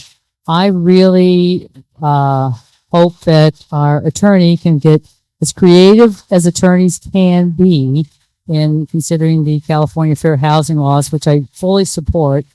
However, I hope that I know we have a preference policy and there'll be a lottery, but to really encourage our workers, they already are here. They're here during the day. Now they get to actually live here and sleep here. So to get those into this housing is really going to be important to me. Not only because they deserve it and it's about time, but also, I think there was a comment maybe from Vince. I do too see this as a business. And the more that we can help our businesses, the more TOT and sales tax comes to our town so that we can help you. It's a big circular economy that I hope it's not wishful thinking, but it's really a desire that I have. So good luck with that. I'm looking forward to when that kind of comes out. I also want to talk about surveys for a minute. First, I'll put this idea in everybody's head. You know, we've got, I'm sure you've seen lots of political polls. You probably have taken those polls. And there is a lot of money spent on polls. And how many ones of those do you really even believe in the end? So it's complicated, these surveys. And to be able to, I don't want to get anybody's hopes up that when we get more information from our businesses, that we're really going to have a big aha moment. Oh, look, we need this, we need that. There's margins of errors, there's end numbers. I've done a lot of statistics in my life. These things are hard. We had a saying sometimes, you can get statistics to tell you anything you want. So just a big cautionary tale with that. So yes, we are going to be working on that. And then finally, I just wanted to mention, I'm going to be thinking a lot about what kind of mix of housing. We've got some great scenarios. We're probably going to have more. They range from 30 to 46 in this first phase. So, you know, what's the unit size versus the feasibility? It's going to be a big concept I'm thinking about. And I think the public's reaction to me is very understandable. A lot of people, we need 2 bedrooms, we need less of these, we need more of those. We don't really know yet. Going to be a lot of decisions the council's going to have to make on your behalf for this, but we really also need your input. And I think it's going to be a real mistake to really kind of think this is going to be a real binary choice, bigger units or nothing. That's not going to happen. I think there's really probably a third path that we'll probably end up taking, like with most things. So, I think we need to be very honest and explicit about the trade-offs we're going to make here when we make these decisions. Larger units mean we're going to have fewer total units. Also, with that, we're going to have fewer workforce housing households here. So, where do we go? Which way do we want to go? We haven't made that decision, but we thank everybody for your input. I think we will get there. And I really hope that we can start changing the conversation from square footage to livability. We've heard a little bit about the ORI units in here. I think there's some interesting things there. These designs that Brendan's worked on a lot are really very efficient layouts. And the fewer hallways, they're better use of space, good daylight and storage. And also some of the things you probably can't afford in phase 1, these shared amenities. When you've got a lot of shared amenities that are outside of your unit, you have a lot more livable space. So I think I'm really going to be stressing a lot, not just think about square footage, but the livability of the units. And let's see. I think it's also fair that we really have some great conversations about and really be honest about who are the small units for, who are the big units for. And so I'm going to be thinking about a lot of those things as we move forward. So I'm going to kind of stop there and just really thank everybody who came, gave us information. We have it on tape. I'll be reviewing those. Our project team, thank you very much for getting us to this point. And now I want to kind of turn it over to Brad for summary of next steps. And we have a couple more quick items and we'll get you out of here. Okay, well, just thank you to everyone, council, obviously chairs, vice chairs, general public. Jason told me he's going to have the audio posted sometime tomorrow. So I don't know exactly when, sometime, he said by the afternoon. So obviously we're in this room. Thank goodness we were in this room. I can't imagine this happening in the chambers today. But we don't have the video, so we just have the audio. So just so you know that. And then moving forward, I think I already talked through next steps in terms of, we're going to be moving to the March 17th council meeting. From that point, I do think if we can drill down, we can, come back with better data in terms of options. Because the more options we have out there, the harder it is to analyze it all. I did, and obviously one of the I think the general outcries was, more data or survey or information. Matt and I did discuss this. I think we can talk within his scope of work, which is currently within my authority. If I have to go back to you if it's outside my authority, I think it changes. But we talked a little bit, and one of the things I will tell you, I think all the employers are gone. The employer survey we did, or the focus group we did, I thought was really valuable. It was hard to really articulate everything that was said in that room. Michael Manillo, others were in that room. That's hard to kind of put down. There was a small portion of the analysis that was written on that. Matt came up with a good idea, if the employers are willing to do an employee focus group so that they send a sampling of employees. I think this gives a broader sort of look. And I'm not opposed to doing the survey, but we've kind of talked about the challenges, so we can work through the challenges. But ultimately, we have to rely on the town, or as the town, to rely on Matt to help us kind of aggregate the data and provide some sort of meaningful feedback so we can get to the unit mix, the unit type. The biggest driver in the pro forma, I will just tell you, and you brought it up at the end, Mayor, is the cost per square foot. And if you look at the key assumptions, currently it's $800 per square foot to build. Sean sort of referred to what's going on in terms of the market. That's a number that, just has to sort of stay front of mind, because the bigger we go, the more expensive it gets. You then get into more rents and all of the issues in terms of how do you balance the sources and uses, or the subsidies and kind of the rent levels. So all of this will, I'm glad actually we have till March 17th, I will say, because it's more time to kind of prepare for that. I think it'll be mostly a repeat of what you see. I don't want to present new scenarios and things at that stage. I think that's the direction we need from the council. So I just, through your outreach and your office hours and whatever other, I know Brendan's also going to be doing, those are more to me, the design questions. Please don't treat Brendan like our economist. I think, it's easy to go there, me as well. I mean, I actually did study economics. I think we've hired Matt to do this job. We need to make sure the experts that are hired to do their jobs are doing them. And it's not something that, we have a lot of experts on staff here. I'm very proud of our department heads and all the work they've done. But I also think we've hired experts to provide expert advice. So let's rely on them versus, asking me, department heads, or Brendan to sort of drive out of our lanes. And I think that will be critical to the decision point, which, saying April, May, but that really depends on the March direction point that you give us so that we can come back with the data that is needed to make a decision. Otherwise, we can take more time, but time is money, and it sort of continues the process, and we'll end up, moving slower, but, it will be, every step will be, I guess, a money decision. And I do think, I mentioned this before, our last thing I'll say is April is when we do present our 2-year budget. So as we get into budgeting, it's a good point in time for us to say, okay, this is the direction you gave us. This is what it's going to cost you to analyze it or to do the work. And then you make the decision, as a budgetary decision. Because to date, I think the thing I'm most proud of with our department heads and obviously the whole project team is we have followed our budget and timeline from day one. When you look at what the allocations were, you called it the boring phase. I would not call it the boring phase. The planning phase, which was the technical phase, obviously the visioning phase, all of those things were managed by this team, on time and under budget. So that's a really important thing to say in the world of government.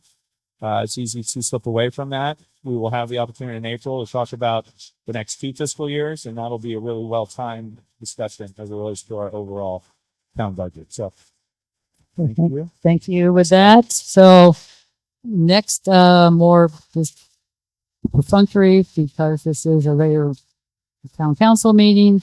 Do we have any public comment on anything that was not on the agenda today? I see none. Okay, we're going to close that. Moving on. Okay, now can I get a motion and a second from the council to adjourn to Tuesday, March the 3rd, 3 o'clock in our council chambers? We have a motion by Tripp and a second by Knight to adjourn. All in favor, say aye. Any opposed? Any abstain? That's a wrap, folks. Thanks a lot. Bye.